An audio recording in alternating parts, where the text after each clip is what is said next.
యదుభూషణ నరసఖా శృంగారరత్నాకరా లోకద్రోహి నరేంద్రవంశదహనా లోకేశ్వరా దేవతానీక బ్రాహ్మణ గో గణార్తిహరణ నిర్వాణ సంధాయక నీకు మృక్కిర త్రుంపవే భవలతల్ నిత్యానుకంపానిధి కృష్ణాయ వాసుదేవాయ హరయే పరమాత్మనే ప్రణతక్లేశనాశాయ గోవిందాయ నమో నమః.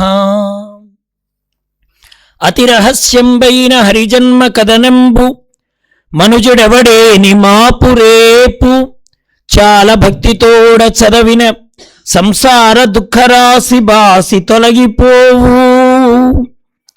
హరివార్తలెరుగు వారికి హరిపదములు తలచువారి కనవరతంబున్ హరికథలు వినిడి వారికి మరణాగత మోహ సంభ్రమము లేదు అనఘా. ఓం శ్రీ గురుభ్యో నమః. ఓం శ్రీమాత్రే నమః. ప్రియ భగవద్బంధువులారా, సద్గురుదేవుల పరమ పరిపూర్ణమైనటువంటి అనుగ్రహంతో శ్రీ గురుదేవులు మనకు అనుగ్రహించినటువంటి ఈ పరమ పవిత్ర నైమిషారణ్య మహాపుణ్యక్షేత్రంలో శ్రీచక్ర తీర్థ సమీపంలో సూతగద్దె ఆవాసం చేసుకొని ఏ శౌనకాది మునులందరూ కలిసి శూత మహర్షుల వారిని గురువుగా ఎంచుకొని ఎన్ని పురాణాలు ఇక్కడ విన్నారో అన్ని పురాణాల యొక్క సారము భాగవతం. ఎందుకంటే భాగవతం వ్రాసిన తరువాత ఇంకొక గ్రంథాన్ని వ్యాసుడు వ్రాయలేదు. అంటే భాగవతానికి మోక్షప్రధానమైనటువంటి గ్రంథం. భాగవతానికి కల్పవృక్షం అని పేరు. కల్పవృక్షం అంటే అర్థం ఏమిటంటే లోకంలో కల్పవృక్షము అన్నీ ఇస్తుందే కానీ మోక్షాన్ని ఇవ్వలేదు. కల్పవృక్షం దగ్గరికి పోయి కూర్చొని మీరు ఏది అడిగితే అది జరుగుతుంది. అసలు మహాత్ములు ఏం చెప్పారంటే మానవ జన్మ రావడమే కల్పవృక్షం అన్నారు. మానవ జన్మ రావడమే కల్పవృక్షం. దీంతో అతడు ఏది సాధించాలనుకున్నా ఇది ఒక ఉపకరణం, అంటే ఒక పనిముట్టు. దీన్ని నువ్వు చక్కగా వినియోగించుకున్నావు అనుకోండి, ముక్తికి పోవచ్చు, లేదా చేయకూడని పనులు చేస్తే మరలా క్రింది జన్మల్లోకి పోవచ్చు. మా రామకృష్ణానంద స్వామి వారు చెప్పారు, ఇద్దరు తాపీ వాళ్ళు ఉన్నారట. తాపీ పనిచేసేవాళ్ళు, సిమెంట్ పని చేస్తున్నారు కదా బయట, అలా పనిచేసేవాళ్ళు ఇద్దరు వెడుతున్నారట. ఒక ఆయన అడిగాడట, ఒరే ఎంతవరకు వచ్చిందిరా నీ పని అంటే 4 అడుగులు కిందకెళ్ళాను అన్నాడట. ఇంకొకరిని అడిగాడట, నీ పని ఎక్కడ దాకా వచ్చిందంటే 4 అడుగులు పెరిగాను ఎక్కాను అన్నాడట. ఇద్దరూ చేసేది ఒకటే పని. వీడేమో 4 అడుగులు లోనికి వెళ్ళానంటున్నాడు, వీడేమో 4 అడుగులు ఎక్కానంటున్నాడు. ఏమిట్రే అందులో అర్థం అంటే వీడేమో బావి తవ్వుకుంటున్నాడు, వాడేమో గోడ కట్టుకుంటున్నాడు. నూతిని తవ్వేవాడు కిందికి పోతాడు, గోడను కట్టేవాడు పైకి పోతాడు. మానవ జన్మ కూడా అందరికీ ఇదే విధంగా పనిచేస్తుంది. భాగవతం విన్నవాడికి సమయం ఒకటే, బయట ప్రపంచంలో ఉన్నవాడికి సమయం ఒకటే. అయితే బయట ప్రపంచంలో ఉన్నవాడేమో నూతిని తవ్వుకుంటున్నాడు, భాగవతాన్ని శ్రవణం చేసి మార్గాన్ని అన్వేషించేవాడు గోడ కట్టుకుంటున్నాడు. అంటే ఇద్దరూ చేసేది పనే, కర్మలో ఉండేటువంటి తేడా. అందుకని అన్ని ధర్మాలకు ఆశ్రయమైనది ఏమిటంటే గృహస్థాశ్రమం. మనకు 4 ఆశ్రమాలు ఉన్నాయి. ఇది మొట్టమొదటిది బ్రహ్మచర్యాశ్రమం, రెండవది గృహస్థాశ్రమం, మూడవది వానప్రస్థాశ్రమం, 4వది సన్యాసాశ్రమం. ఈ 4ంటిలో బ్రహ్మచారిగా ఉన్నప్పుడు విద్య మీద దృష్టి ఉండాలి.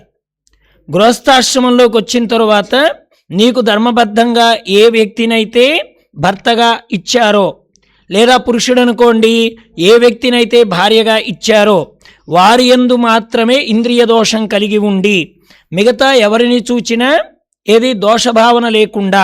ఎందుకంటే ఒకే వస్తువుని ఏ ఒక్కరు ఇద్దరు ఒక్కటిగా చూడరు. నిన్న మనం చెప్పుకున్నాం, రావణాసురుడు సీతమ్మని చూశాడు, ఆంజనేయుడు సీతమ్మని చూశాడు. రావణాసురుడిలో ఆడతనం కనపడితే ఆంజనేయుడిలో అమ్మతనం కనపడింది సీతమ్మ దగ్గర. అమ్మతనాన్ని చూసినవాడు దేవుడయ్యాడు, ఆడతనాన్ని చూసినవాడు నాశనం అయ్యాడు. ఇదే కదా రామాయణం అంటే. ఒకే వస్తువుని మనం ఎలా చూస్తున్నాం. అలాగే మనం గృహస్థాశ్రమ ధర్మంలోకి వచ్చిన తర్వాత మన ధర్మం ఏమిటి అన్ని ఆశ్రమాలకి ఆలవాలం ఏమిటంటే గృహస్థాశ్రమం. ఎక్కడైనా బ్రహ్మచారి అయినటువంటి వాడు, చదువుకునేవాడు ఎక్కడైనా తన చదువుకు ధనం కావాలనుకోండి, ఎవరిని ఆశ్రయిస్తాడు? గృహస్థాశ్రమం వాళ్ళని ఆశ్రయిస్తాడు. అలాగే వానప్రస్థులైనటువంటి వాళ్ళు ఎవరిని ఆశ్రయిస్తారు? గృహస్థుని ఆశ్రయిస్తారు. సన్యాసులు ఎవరిని ఆశ్రయిస్తారు? వాళ్ళు గృహస్థుని ఆశ్రయిస్తారు. పైగా గృహస్థ ధర్మానికి భగవంతుడు ఎంత పెద్ద పీట వేశాడంటే, మనలో ఉన్న పెద్ద అపప్రద ఏమిటంటే భగవద్గీత చదివితే సన్యాసులైపోతారు. ఎవరైనా భగవద్గీత క్లాసులకు ఎడుతున్నామని చెప్పండి, ఏమంటారు? అప్పుడే మీకు సన్యాసం అవసరమా? మీకు సన్యాసం వెళుతున్నారా? అదే ఒక కిట్టి పార్టీకి వెళ్తున్నామని చెప్పండి, ఎవ్వరు అనరు. ఏమంటే 60 ఏళ్ళ కూడా పెడుతున్నా మీరు చాలా యంగ్ అండి, ఇంకా కిట్టి పార్టీలకు పోతున్నారన్నమాట, అయితే మీకు అంత వయస్సు రాలేదు అంటారా? అనరా? అదే భగవద్గీత క్లాసులకు ఎడుతున్నామంటే అప్పుడే అంత వైరాగ్యం వచ్చిందా ఏంటి అంటారు. విచిత్రం ఏమిటంటే చెప్పిన కృష్ణుడు గృహస్థుడే, విన్న అర్జునుడు గృహస్థుడే. మరి విన్న తర్వాత అర్జునుడు కాషాయ బట్టలు కట్టి వెళ్ళిపోలేదు కదా. అలాగే మనకు కూడా భాగవతంలో కొన్ని గీతలు ఉన్నాయి. ఏమిటా గీతలు? భ్రమర గీతలు, గోపికా గీతలు, అలాగే ఇప్పుడు మనం చెప్పుకోపోయేది కపిల గీత. కపిల గీత అంటే అర్థం ఏమిటి? మానవ శరీరం యొక్క నిర్మాణం, తల్లి గర్భంలో మనం పడేటువంటి అవస్థ, ముక్తి మార్గాన్ని తెలుసుకోవడానికి ఏ ప్రయత్నం చెయ్యాలి, ఏ వైపున పెడితే ముక్తి కరతలామలకం అవుతుంది, ఈ రహస్యాలన్నీ కూడా మనకు చక్కగా దేవహూతి, కర్దముడు అనేటువంటి మహానుభావుల యొక్క జంట గృహస్థాశ్రమ ధర్మంలో ప్రవేశించి నారాయణమూర్తి చెప్పిన ప్రకారంగా జీవితాన్ని గడుపుకొని తండ్రి ఆత్మోన్నతికి ఎలా వెళ్ళాడు, తల్లి గర్భస్థ శిశువు యొక్క రహస్యాన్ని ఎలా తెలుసుకుంది, ఈ విషయాలన్నీ కూడా మనం ఇప్పుడు కపిలోపాఖ్యానంలో అంటే కపిల గీతలో చర్చించుకోబోతున్నాం. అంటే దీనికి ఆలవాలం ఏమిటి? గృహస్థాశ్రమమే. తరువాతది వానప్రస్థం. వానప్రస్థం అంటే ఏం చెప్పారు? మనం ఎంతవరకు సంసారాన్ని పట్టుకోవాలంటే, నీకు ఒక కొడుకు పుట్టి ఆ కొడుకుకు ఇంకొక కొడుకు కానీ కూతురు కానీ పుట్టగానే ఇక మనం సంసారాన్ని పట్టుకోకూడదు. ఎందుకంటే ఎప్పుడైతే నీకు మనవడు వచ్చాడో నీకు దాంతో నీకు ఇంటి వ్యామోహం తగ్గాలి. చాలామంది అంటూ ఉంటారండి, మధ్య వింటుంది ఏమిటంటే 40 ఏళ్ళప్పుడు ఖాళీగా ఉన్నానండి, 60 ఏళ్ళు వచ్చేటప్పటికి సంసారం పెరిగిందండి అంటున్నారు. తుంచుకోవలసిన వయసులో పెంచుకుంటున్నారు. 40 ఏళ్ళప్పుడు ఇంకా ఖాళీగా ఉన్నారు. అమ్మగారులు అంటారు, మాకు 40 ఏళ్ళప్పుడు ఏం పని లేదండి, మా ఆయన ఉద్యోగానికి వెళ్ళేవాడు 9-10 కాగానే క్యారేజీ కట్టి పంపించేదాన్ని, ఇప్పుడు సాయంత్రం 5 దాకా పని ఉండేది కాదు, ఇప్పుడా మా కోడలు వచ్చింది కదండి పనులన్నీ నాకే అప్పచెప్పేస్తుంది, అందువల్ల నాకెక్కడ కుదురుతుందండి, 60 ఏళ్ళు వచ్చినా కానీ బంధం తప్పలేదండి. బంధం నువ్వు పెట్టుకుంటున్నావా, లేకపోతే నీకుండేటువంటి ఆసక్తితో సంసారాన్ని నువ్వు తయారు చేసుకుంటున్నావా, లేక సంసారము నిన్ను పట్టుకుందా? సాలెగూడు ఎక్కడి నుంచి వస్తుందండి? సాలెపురుక్కి కొత్తగా వస్తుందా? దాని జిగురే అది అల్లుకుంటుందండి. మీరు బాగా పాతబడ్డ ఇళ్ళు డోర్లు తెరవండి, అక్కడ స్కెల్టన్స్ ఉంటాయి. ఏది? ఈ సాలెపురుగుల యొక్క అస్థిపంజరాలు. అవి అక్కడ ఉండేటువంటి బూజులో ఇరుక్కుపోయి ఉంటాయి. వాస్తవానికి ఇరుక్కుపోవడానికి దానికి ఆ నిర్మాణం చేసింది ఎవరండి? భగవంతుడైన చేశాడా? ఏం చేయలేదు. దాని జిగురే తన నోటితోటి ఇలా ఇలా అల్లుకుంటుంది, అల్లుకొని దానిలో ఇరుక్కుపోతుందండి. దాని కాళ్ళు దానిలోకి ఇరుక్కుపోతాయి. పైకి బయటపడదాం కదా అని ప్రయత్నం చేస్తే ఇక ఈ కాళ్ళు అందులోకి ఇరుక్కొని అది అనుకుంటుంది, ఇది ఎవరో కట్టారు నా ప్రాణం తీయటానికి, నా ప్రాణం తీయటానికి ఎవరో కట్టారు అనుకుంటుంది. దానిలో పడి ఇరుక్కొని అది అందులోనే మరణిస్తుంది. సాలెపురుగు ఎలాగైతే తన నోటి నుంచి వచ్చిన జిగురులో తానే చిక్కుకొని తన యొక్క శరీరాన్ని, తన యొక్క ప్రాణాన్ని ఎలా కోల్పోతుందో, మానవుడు కూడా సంసారాన్ని తానే తయారు చేసుకుంటున్నాడు, తానే పట్టుకుంటున్నాడు, తానే బంధింపబడుతున్నాడు, తానే బయటికి రాక దానిలో పడి గిలగలలాడి చస్తున్నాడు. అసలు సంసారము అంటే భాగవతం ఏం చెప్పిందంటే, భగవంతుడి యొక్క విషయాన్ని పొందడానికి అడ్డుపడేటువంటి ప్రతిదీ సంసారమే. సంసారం అంటే నేను 3 ముళ్ళు వేయించుకున్నానండి, లేకపోతే నాకు 4 పిల్లలు ఉన్నారండి, లేకపోతే మొన్ననే మా అమ్మాయికి పెళ్లి చేశానండి, ఇది కాదు సంసారం. అసలు భగవంతుడి నుంచి మనకు ఆసక్తిని తగ్గించి ఇతర విషయాల వైపుకు మళ్ళేటువంటి మనస్సు ఉంటుందే, అది చేసేదే సంసారం. సంసారం అంటే అర్థం ఇది. అంతేగాని పెళ్లి కాని వాళ్ళకి సంసారం లేదండి, పెళ్ళైన వాళ్ళకి సంసారం ఉంటుందంటే భాగవతం ఒప్పుకోలేదండి.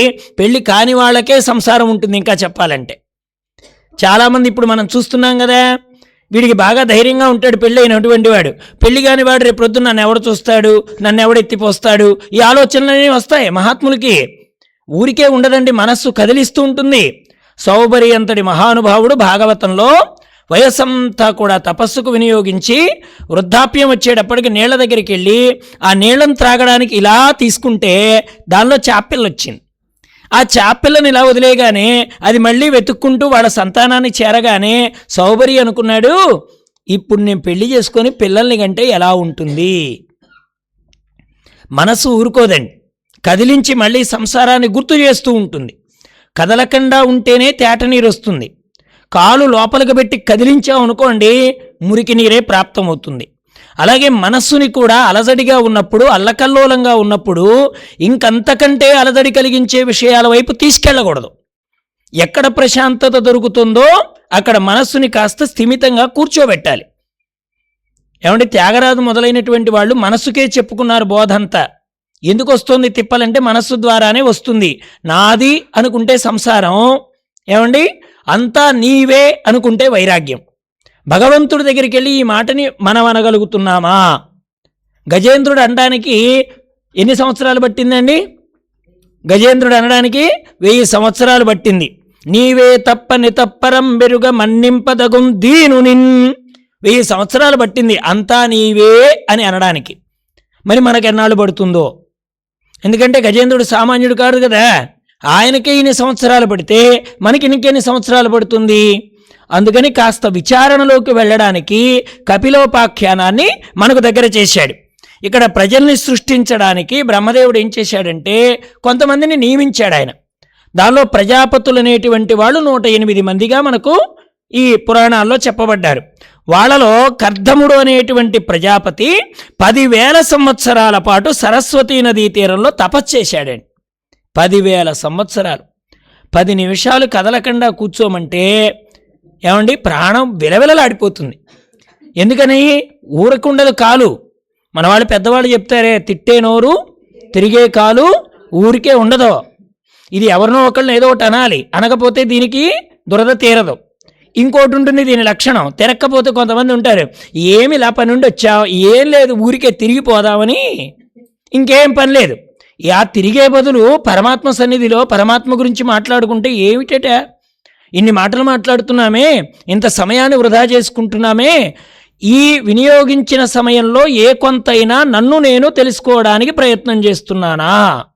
ఎప్పుడైనా ఆలోచించామా? ఎంతకాలం వృధా అయిపోయిందండి. వాసరములు వ్యర్థత ద్రోచెడివాడు అని భాగవతం చెప్తుంది.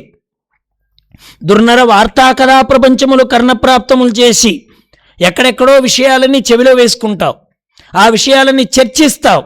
పోనీ తెలిసిందనుకోండి, దాన్ని అంతటితో వదిలిపెట్టాం, దాన్ని ఇంకోటితో పంచుకోవాలి. మళ్ళీ మనకు తెలిసిన విషయమే తెలియనట్టుగా పక్కవాడిని అడుగుతాం, ఇలా జరిగిందటగా అని మొదలెడతాం. వాడింకో 2 కల్పించి దానికి జోడించి చెప్తే దానికి మనం ఇంకాస్త జోడించి ఇంకోటికి చెప్పడానికి బయలుదేరతాం. ఇవన్నీ చెప్పడానికి దొరికేటువంటి సమయము భగవద్విచారణకి ఎందుకు దొరకడం లేదు? 10,000 సంవత్సరాలు తపస్సు చేశాడండి కర్దమ ప్రజాపతి. ఎవరి కోసం? నారాయణమూర్తి కోసం. సరస్వతీ నదీ తీరంలో చేస్తే అక్కడికి స్వామి కనిపించాడు. 10,000 సంవత్సరాల తరువాత నారాయణమూర్తి కర్దమ ప్రజాపతికి ఎదురుగా కనిపించాడు.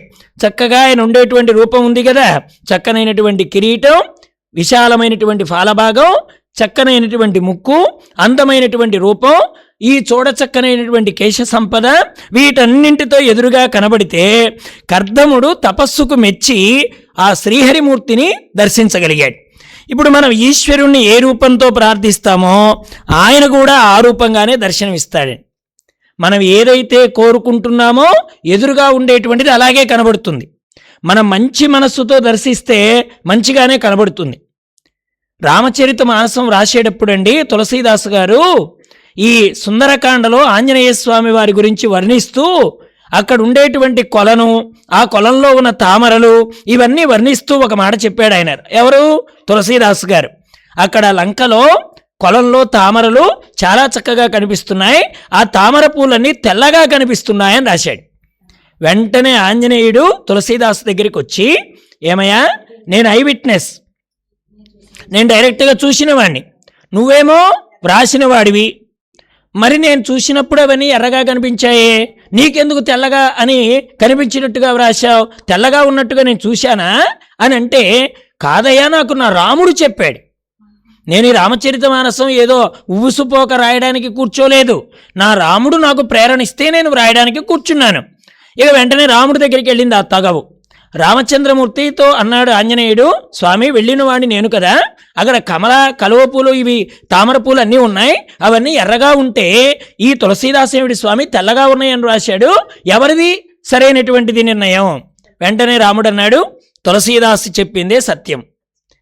ఇప్పుడు ఆంజనేయుడు అన్నాడు, అయితే నేను చూసింది అసత్యమా, చూసిన వాడిని నేను తప్పు చెప్తానా అంటే, వెంటనే రాముడు అన్నాడు, అయ్యా, నువ్వు అక్కడికి వెళ్ళినప్పుడు క్రోధంతో, సీతమ్మ కనబడలేదనే బాధతో, రావణాసురుని ఏదైనా చేయాలనేటువంటి రజోగుణంతో అంత తీక్షణంగా వెతికావు గనక నీ కళ్ళలోకి చేరినటువంటి ఎర్రజీరలు ఎదురుగా ఉన్నటువంటి కలువ పూల మీద, తామర పూల మీద కనబడి అవి ఎర్రగా కనిపించాయే గాని వాస్తవానికి అవి అక్కడున్నది తెలుపే. అలాగే ఇప్పుడు మనం ఎలా ఉన్నామో ప్రపంచం అలాగే కనిపిస్తుందండి. ఇప్పుడు ఎవరినైనా మనం చూడగానే వీడు నన్ను మోసం చేయడానికి వస్తున్నాడు అనుకున్నాం అనుకోండి, మోసగాడిగానే కనబడతాడు. లేదండి వీడు నాకు దేవుడు నారాయణమూర్తి అనుకున్నాం అనుకోండి, అలాగే కనిపిస్తాడు. అందుకని యద్భావం తద్భవతి, ముందు భావాన్ని శుద్ధి చేసుకోమని చెప్పాడు పరమాత్మ. అందుకే భావశుద్ధియే జ్ఞానసిద్ధి అన్నాడండి మలయాళ స్వాములు వారు. వ్యాసాశ్రమానికి వెడితే ఒక సూక్తి కనపడుతుంది, భావశుద్ధియే జ్ఞానసిద్ధి. ముందు నీకు జ్ఞానం అనేటువంటిది సిద్ధి కలగాలంటే నీ భావము శుద్ధి కావాలి. ఇప్పుడు కర్దమ ప్రజాపతి ఆనందంతో నారాయణమూర్తిని చూశాడు, స్వామి, మీ దర్శనం చేత నా జన్మ చరితార్థమైంది, ఈ కన్నులున్నందుకు ఫలితం దక్కింది అన్నాడు ఆయన. లోకంలో ఏది చూస్తే ఏనీ శుభాకారం ఈక్షింప కన్నులకు అఖిలార్ధలాభంబు కలుగుచుండు. రుక్మిణీ కళ్యాణంలో రుక్మిణీ అమ్మవారు నారాయణమూర్తి యొక్క వైభవాన్ని ప్రశంసిస్తూ కృష్ణ పరమాత్మగా అవతరించిన పరమాత్మ వైభవానికి తన్మయురాలై అగ్నిద్యోతనుడికి ఒక లేఖ వ్రాసినప్పుడు, ఏనీ గుణములు కర్ణేంద్రియము సోక దేహ తాపంబులు తీరిపోవు, ఏనీ శుభాకారం ఈక్షింప కన్నులకు అఖిల అర్ధలాభంబు కలుగుచుండు. ఏమండి, ఈ కన్నులన్నందుకు ఏమిటి సార్థకత అంటే పరమాత్మ రూపాన్ని చూడడం. గోపికలు ఏమన్నారో తెలుసా అండి?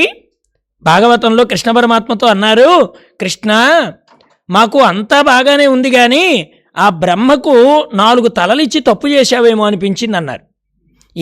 ఎందుకు అన్నాడు. ఏం బ్రహ్మ ఏం తప్పు చేశాడు?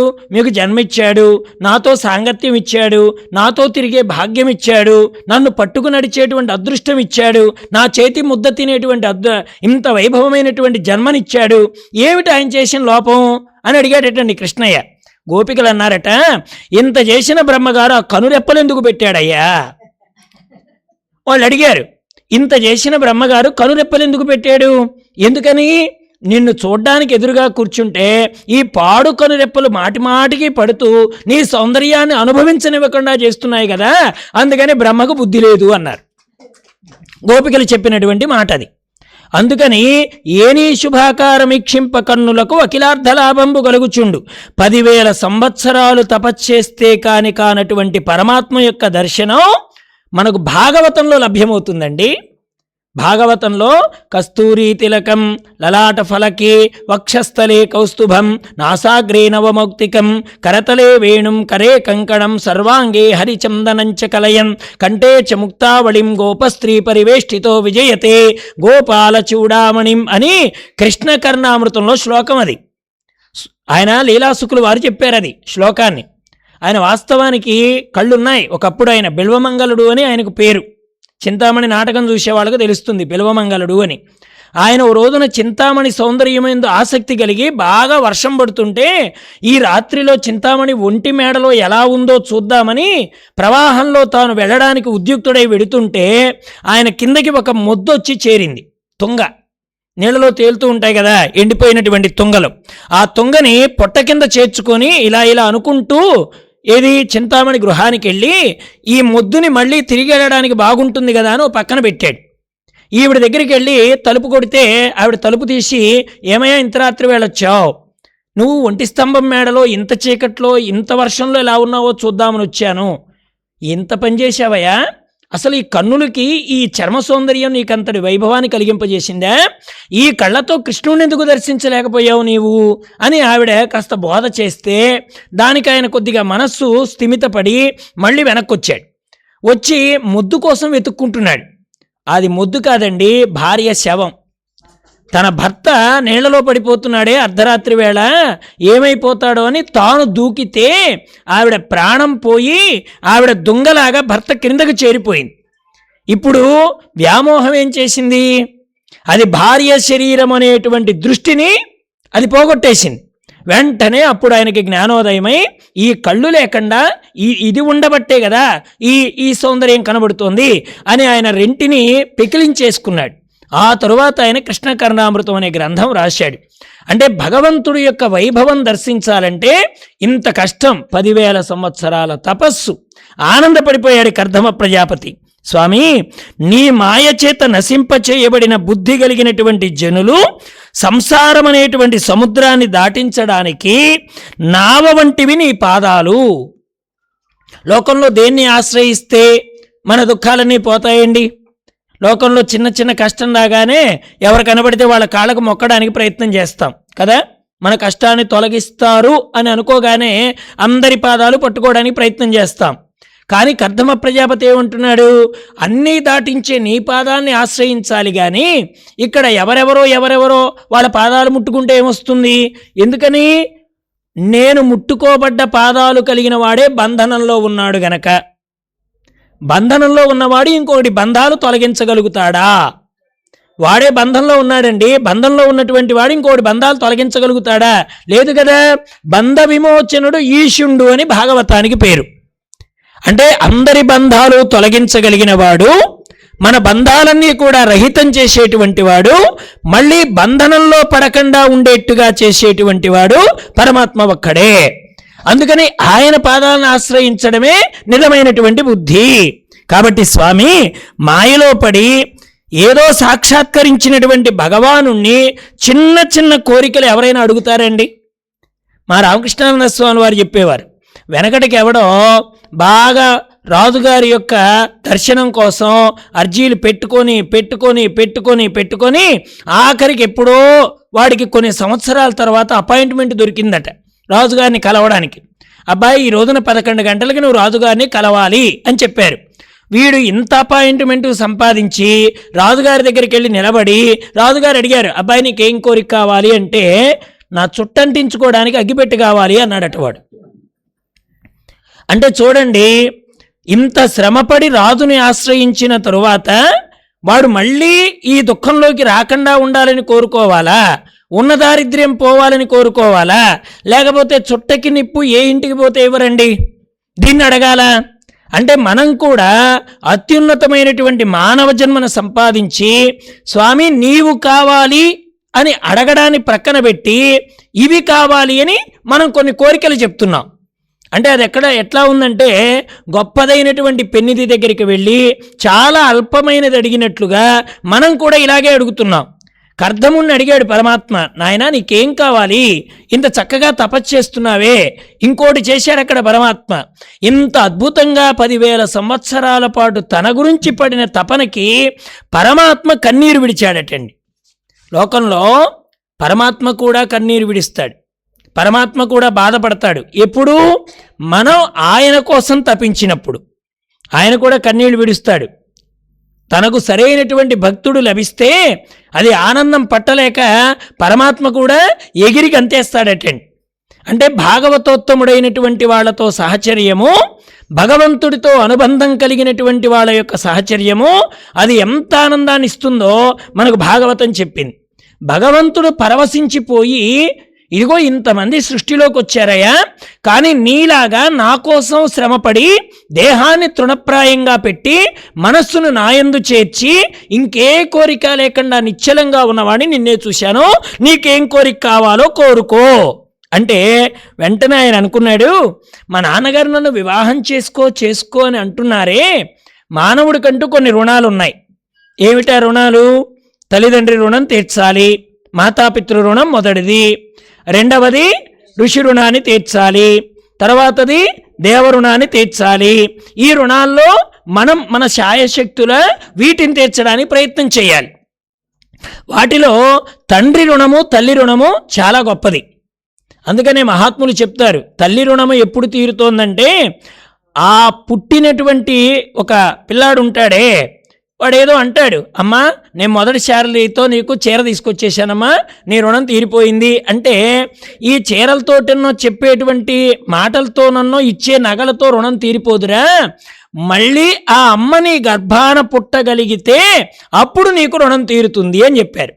అంటే భూమి ప్రదక్షిణ 6 సార్లు చేస్తే ఎంత పుణ్యం కలుగుతుందో అంత తల్లి రుణముకి తీర్చడానికి ఇంత ప్రదక్షిణ చేస్తే నీకు తల్లి రుణం తీరుతుంది. భూమికి ప్రదక్షిణ 6 సార్లు మనం చేయగలమా అండి? ఒక్కసారి తిరిగి రావడానికే మనకు రోజులు సరిపోవు కదా. 6 సార్లు ఎలా చేస్తావు అంటే తల్లి రుణం తీరదు. అందుకని ఈయన ఒక మాట అన్నాడు, మా నాన్నగారు ఎప్పుడు పెళ్లి చేసుకో అంటున్నాడే, పైగా వివాహితుణ్ణి కావాలి అంటున్నాడే, మరి గృహస్థాశ్రమానికి కావలసినటువంటి స్త్రీమూర్తి ఎవరు? సరైనటువంటి ఇల్లాలు. ఏమండి, ఇల్లాలు సరిగా ఉంటే అన్నీ సక్రమంగా ఉంటాయి. ఒకడు బాగా వివాహం చేసుకోవాలి అని ఒక బయోడేటా ఫామ్ ఫిలప్ చేశాడండి. ఆ బయోడేటా ఫామ్లో వాళ్ళు ఒక ఆప్షన్ పెట్టారు, నువ్వు దేవుణ్ణి దెయ్యాన్ని నమ్ముతావా?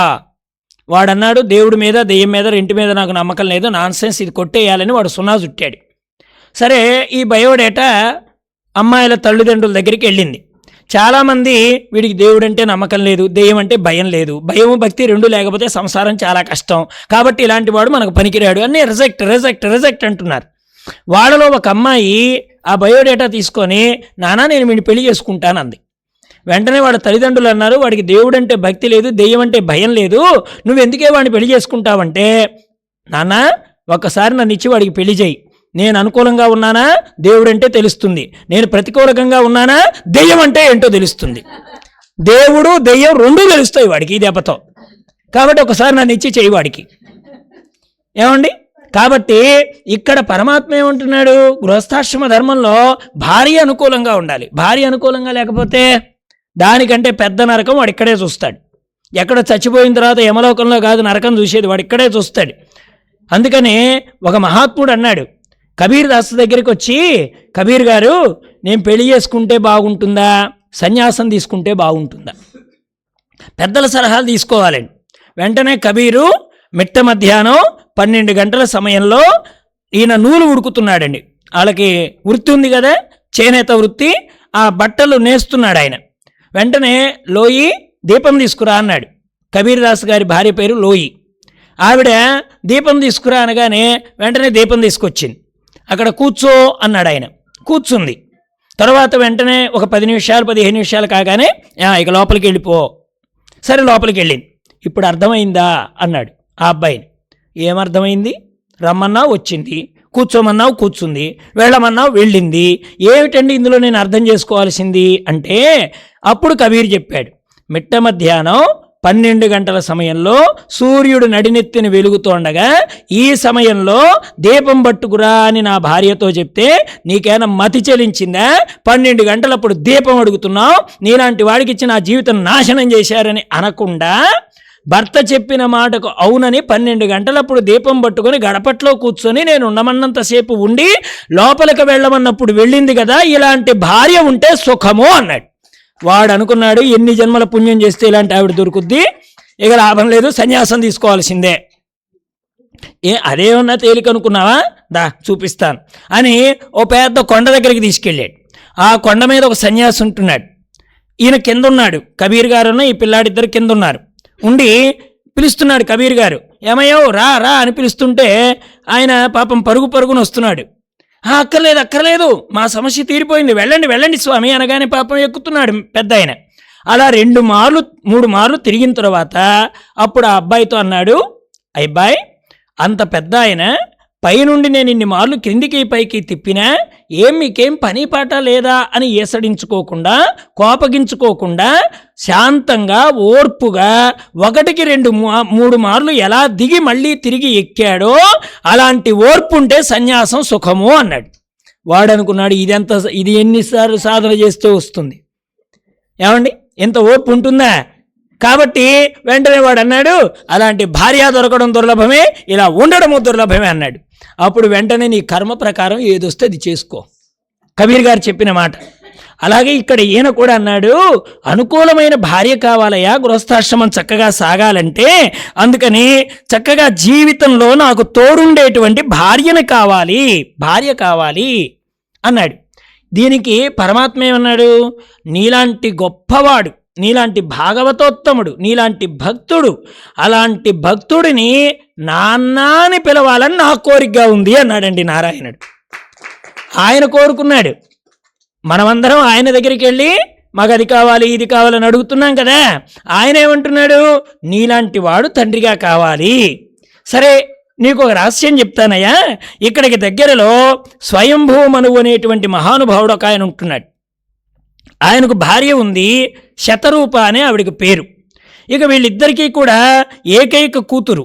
ఆవిడ చాలా చక్కగా వివాహ ప్రయత్నాలు జరుగుతూ ఉన్నాయి. ఆవిడ పేరు దేవహూతి అనేటువంటి ఆవిడ. ఈవిడికి వివాహ ప్రయత్నాల్లో ఉన్నారు గనక ఆయన నీ దగ్గరకు వస్తాడు. ఎందుకంటే ఇది నేను కుదిర్చే సంబంధం గనుక నేను కూడా వాళ్ళలో చేరి నీకు పిల్లనిచ్చేట్టుగా. ఎందుకంటే వచ్చి వరాలు అడిగిన తర్వాత నారాయణుడంత పెళ్లి పెద్ద ఎవరు లేరండి, ఆయన పెద్ద. ఎందుకంటే మోక్షలక్ష్మి కరగ్రహణం చేయిస్తాడు మనందరి చేత. మనందరికీ పెళ్ళి ఆయనే చేయాలి. ఇదేంటండి మా అందరూ పెళ్ళి అయిపోయింది కదా, ఇంకెక్కడ పెళ్ళి అంటారేమో. కైవల్యము అనేటువంటి ముక్తి పదాన్ని మనకు అనుగ్రహించి ముక్తికాంతతో మనకి మోక్ష కళ్యాణం చేయించేవాడు నారాయణుడు. ఈ కళ్యాణానికి వైధవ్యం ఉంది, మానవ కళ్యాణానికి వైధవ్యం ఉంది. భర్త ముందు వెళ్ళిపోవడమో, భార్య ముందు వెళ్ళిపోవడమో, యదా కాష్టంచ సమేభ్యాతం మహోదదౌ సంయోగాచ్చ వియోగాచ్చ కాతత్ర పరిదేవన అని వేదాంతంలో ఒక శ్లోకం ఉందండి. అంటే 2 కట్టెలు ప్రవాహంలో కొట్టుకొస్తున్నాయి. కొట్టుకొచ్చినటువంటి కట్టెలు ఓ చోట కాలంలో కలుస్తున్నాయి. కొంత దూరం ప్రయాణం చేసిన తర్వాత ఈ కట్టె ఈ వైపుకి, ఈ కట్టె ఈ వైపుకి వెళ్ళిపోతుంది. అలాగే ప్రపంచంలో కూడా భార్య ఒక చోట, భర్త ఒక చోట పుడతారు. వాళ్ళిద్దరినీ కూడా వివాహం అనేటువంటి బంధం ద్వారా కలుపుతాడు. ఎంతకాలం ఉంచాలో ప్రయాణం చేయిస్తాడు. వియోగం వచ్చిన తర్వాత చెప్పకుండానే వెళ్ళిపోతారు. ఇదే కదా రహస్యం అని మనకి మహాత్ములు చెప్పారు. కానీ భగవంతుడు చేసేటువంటి కళ్యాణం ఉందే, అది మోక్ష కళ్యాణం. ఆ మోక్ష కళ్యాణంలో వధువు మనమే, మరి వరుడెవరు? నారాయణుడు, పరమాత్మ. మరి అక్కడ బ్రహ్మగారెవరు? పెళ్లి చేయాలంటే పురోహితులు వారు ఉండాలి కదా, ఆ పురోహితుడే సద్గురువు.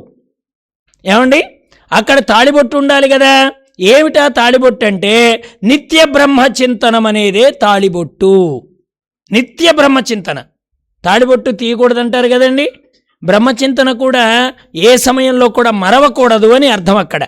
అంటే ఓ పతివ్రత అయినటువంటి స్త్రీమూర్తి తన మాంగళ్యాన్ని తనకు దగ్గరగా ఎలా అట్టిపెట్టుకుంటోందో, అలాగే మహాత్ములైనటువంటి వాళ్ళు మనకిచ్చినటువంటి మంత్రం కానీ, మనం చేరాలనుకున్నటువంటి మోక్షానికి వాళ్ళు ఒక సాధనంగా చెప్పినటువంటి ఏ లక్షణమైనా, అంటే ఏ కార్యమైనా, ఏ యోగమైనా అందరికీ ఒకే రకం చెప్పరండి. కొంతమందికి మంత్రం ఇచ్చి చేసుకోమంటారు, కొంతమందికి జపం ఇచ్చి చేసుకోమంటారు, కొంతమందికి విగ్రహం ఇచ్చి ఆరాధన చేసుకోమంటారు. వారి వారి స్థితిని బట్టి ఉపాసనా మార్గం ఉంటుంది. కాబట్టి భగవంతుడు మనకి ఇదిగో గురువుని తోడిచ్చి ఆ గురువు ద్వారా మనకు ఒక ఉపాసన మార్గాన్ని ఏర్పాటు చేస్తాడు.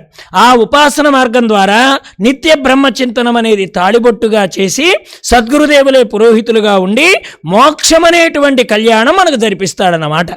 కాబట్టి అటువంటి మోక్ష కళ్యాణం చేయించేవాడు నారాయణుడే. ఆయన చెప్పాడు, ఇదిగో నీ దగ్గరికి వస్తుందయ్యా, ఆ అమ్మాయి పేరు దేవహూతి, కాబట్టి చక్కగా మీరు వివాహం చేసుకోండి అని ఆ కర్దమ ప్రజాపతితో చెప్పి ఈయన వెళ్ళిపోయాడు. ఇక శ్రీహరి సంకల్పానికి అడ్డే ఉంటుంది గనక ఆ సమయంలో నారాయణమూర్తి యొక్క ఆ బిందువులు అంటే కంటి నుండి జారిపడ్డటువంటి బిందువులు కలిగినటువంటి ప్రదేశానికి ఆ బిందు సరోవరము అనేటువంటి పేరు వచ్చేసింది. తర్వాత ఈ కర్దమ ప్రజాపతి అనుకున్నాడు, నారాయణమూర్తి మాటలు ఎందుకు వ్యర్థమవుతాయి గనక వచ్చే సమయం అవుతుంది కదా అని వాళ్ళ కోసం ఎదురు చూస్తూ కాలం గడిచిన తరువాత అప్పుడు తన పర్ణశాలకు వచ్చి ఎదురుగా నిలబడ్డటువంటి మహానుభావుడు మహారాజు ఆయన ఎదురుగా వచ్చి నిలబడ్డాడు. ఈ నిలబడగానే స్వామివారు వెంటనే, అయ్యా, నారాయణమూర్తి తన పరిపాలన శక్తినంతా ప్రభువుకి ఇస్తాడు, అందుకే విష్ణు అంశ లేనివాడు రాజు కాలేడు అని శాస్త్రం. లోకంలో రాజును ఎందుకు గౌరవించాలి అంటే విష్ణువు యొక్క పరిపాలనా శక్తి ఆయనలో ఉంటుంది. అందుకని నీ సంచారం వలన దుష్టులు శిక్షింపబడతారు, సత్పురుషులు రక్షింపబడతారు. అందుకనే స్వామి నారాయణమూర్తి మిమ్మల్ని చక్రవర్తుని చేశాడు. పైగా ఈ మహారాజు ఎందుకోసం వచ్చాడు? తన కుమార్తె వివాహం కోసమే ఆయన కూడా వచ్చాడు. వెంటనే మనువంటున్నాడు, వేదమూర్తి అయినటువంటి బ్రహ్మదేవుడు ఈ వేద విగ్రహాన్ని లోకంలో ప్రవర్తిల్లింప చేయాలని ఆయనకు ఒక సంకల్పం కలిగింది. ఆ సంకల్పం ప్రకారమే మీ ముఖంలో నుండి, అంటే బ్రాహ్మణులు అనేటువంటి వారు బ్రహ్మగారి యొక్క ముఖంలో నుంచి బయటకు వచ్చారు అని మనకు మహాత్ములు చెప్తున్నారు. స్వామి, మీరు భోగాసక్తి లేని వాళ్లే. వాస్తవానికి మీరేదో ఇంద్రియ ప్రకోపం చేత పెళ్లి చేసుకోవాలనుకోవడం లేదు. లోకంలో చాలామంది ఎలా ఉంటారంటే ఇంద్రియ సుఖాన్ని గ్రామ్య సుఖాలు అంటారు. ఈ సుఖం కోసం పెళ్లి చేసుకుంటారు. కానీ మీలాంటి వాళ్ళు వివాహాన్ని దేనికి కాంక్షిస్తారంటే ఉత్తమమైనటువంటి సంతానాన్ని లోకానికి అందించాలనేటువంటి తపనతో. అంతేగాని బయట వాళ్లకు ఉండేటువంటి ఇంద్రియ చాంచల్య దోషాలు మహాత్ములకు అంటకట్టకూడదు. కాబట్టి మీలాంటి వాళ్లకు కలిగిన ఆసక్తి చాలా గొప్పది. మహర్షి, నా విన్నపాన్ని మీరు వినండి. మా కుమార్తె కూడా మీతో చాలా ప్రేమగా ఉంటుంది, కాబట్టి మా అమ్మాయిని స్వీకరించండి. ఈవిడ పేరు దేవహూతి, నా ముద్దుల కుమార్తె ఆవిడ. నేను ఆవిడ్ని ఒక అయ్య చేతిలో పెట్టాలి గనక నాకింకా ప్రియవ్రతుడు ఉత్తానపాదుడనేటువంటి 2 కొడుకులు కూడా ఉన్నారు. వాళ్ళలో ఈవిడ సద్గుణాలకి ఆటపట్టు, మంచి గుణాలు కలిగినటువంటిది. నువ్వు ఈవిడ్ని భార్యగా స్వీకరించు అని అనగానే వెంటనే ఆయన కూడా, అలాగేనయ్యా, ఇది కూడా నారాయణమూర్తి యొక్క నిర్ణయమే, అలాగే చేస్తాను అని దేవహూతి కర్దమ ప్రజాపతుల యొక్క వివాహము చాలా వైభవంగా జరిగిపోయింది. ఇక ఎలాగైతే ఈవిడ రాజుగారి కుమార్తె అయినా కానీ ఒక భర్త దగ్గర ఎలాంటి నియమాలతో ఉండాలో అలాంటి నియమాలతో ఈవిడ కాలం గడుపుతున్నటువంటి సమయంలో ఓ రోజున ఒక నియమం కలిగినటువంటి నేను, నాకు ఒక కోరిక ఉంది గనక మీతో చెప్తున్నాను. సంతానం కలిగేంత వరకు మాత్రమే నేను గృహస్థాశ్రమంలో ఉంటాను. తరువాత నేను మళ్ళీ సన్యాసాశ్రమాన్ని స్వీకరిస్తాను. ముందుగానే చెప్పాలి కదా. మీ అమ్మాయిని ఏదో వివాహం చేసుకున్న తర్వాత రేపటి రోజున నేను సన్యాసం తీసుకుంటానంటే మీరు ఒప్పుకోవాలి కదా. సంతానం కలిగేంత వరకు మాత్రమే ఉంటాను. పైగా ఈ శమము దమము అనేటువంటివంటే నాకు చాలా ఇష్టము. ఇవి 2 ధర్మాలు అందరికీ అవసరం. శమము అంటే అర్థం ఏంటండి? శమదమాది షట్క సంపత్తి అంటారు. సాధన చతుష్టయ సంపత్తిలో 4 ఉంటాయండి. దానిలో సాధన చతుష్టయ సంపత్తిలో మొట్టమొదటిది ఏమిటి? శమదమాది షట్క సంపత్తి. తర్వాత ఏమూత్రార్థ ఫలభోగ విరాగము, నిత్యానిత్య వస్తు వివేకము, తర్వాత ముముక్షత్వం. ఈ 4ంటిలో మొట్టమొదటిది ఏమిటంటే నిత్యానిత్య వస్తు వివేకం. ఇది రావాలండి. ఏది నిత్యము, ఏది అనిత్యము. మనం భగవంతుడి దగ్గరికి వెళ్ళి నిత్యమైన వాటిని కోరుతున్నామా, అనిత్యమైన వాటిని కోరుతున్నామా? ఇది బాగా ఆలోచించాలి. మనం కోరుకునేది మన చివరిదాకా వచ్చి నిలబడేదా, లేక మధ్యలో ఇక్కడ మనం వదిలిపెట్టి మన సంతానానికో లేకపోతే మన వాళ్లకో వదిలిపెట్టి వెళ్ళేదా? బాగా ఆలోచించండి. ఒక ఆయన పెళ్ళికి వెళ్ళాడండి. పెళ్ళికి వెళ్ళి వేరే ఊరు వెళ్ళాడు. ఆయన పెళ్ళి వేరే ఊరిలో జరుగుతోంది, వెళ్ళాడు. వెడితే వాళ్ళ సొంత ఊరిలో పెద్ద గలాటా జరిగిందండి. ఎక్కడో 2 వర్గాలు ఏర్పడ్డాయి, వాళ్ళు కొట్టుకున్నారు. ఒక వ్యక్తి చనిపోయాడు. చనిపోతే వెంటనే చనిపోయిన వర్గం వాళ్ళు కేసు పెట్టారు. ఇదిగో మా ఫలానా వర్గం వాళ్ళు మా వాడిని కొట్టి చంపారు, మాకు వీరి మీద అనుమానంగా ఉంది అని అందరి పేర్లు రాస్తూ ఈ పెళ్ళికి వెళ్ళిన వాడి పేరు కూడా రాశారు అందులో. ఎందుకంటే బాగా బలంగా ఉంది కదా, వ్యక్తి చనిపోయాడు కాబట్టి కేసు బాగా స్ట్రాంగ్గా ఉంటుంది, మనకు వీడు కూడా శత్రువే, రేపు వీడితో ప్రమాదం, అందువల్ల వీడి పేరు కూడా అందులో రాసేద్దాం. వాడి పేరు రాసేశారు. వ్రాస్తే అక్కడ పోలీసుల దగ్గరికి వెళ్ళింది. అక్కడి నుంచి కొంతమంది రక్షక భటులు వచ్చారు.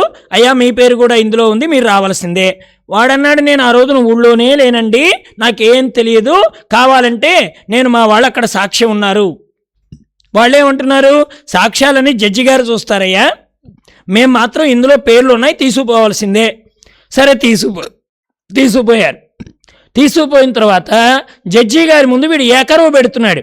ఏమండి, ఆ రోజు నేను ఊళ్ళోనే లేనండి, నేను బంధువులు పెళ్ళి వెళ్ళాను వేరే ఊరు, కావాలంటే మీకు సాక్ష్యం కూడా సమర్పిస్తాను, నన్ను దయచేసి విడిచిపెట్టండి మహాప్రభు అని వేడుకుంటున్నాడు.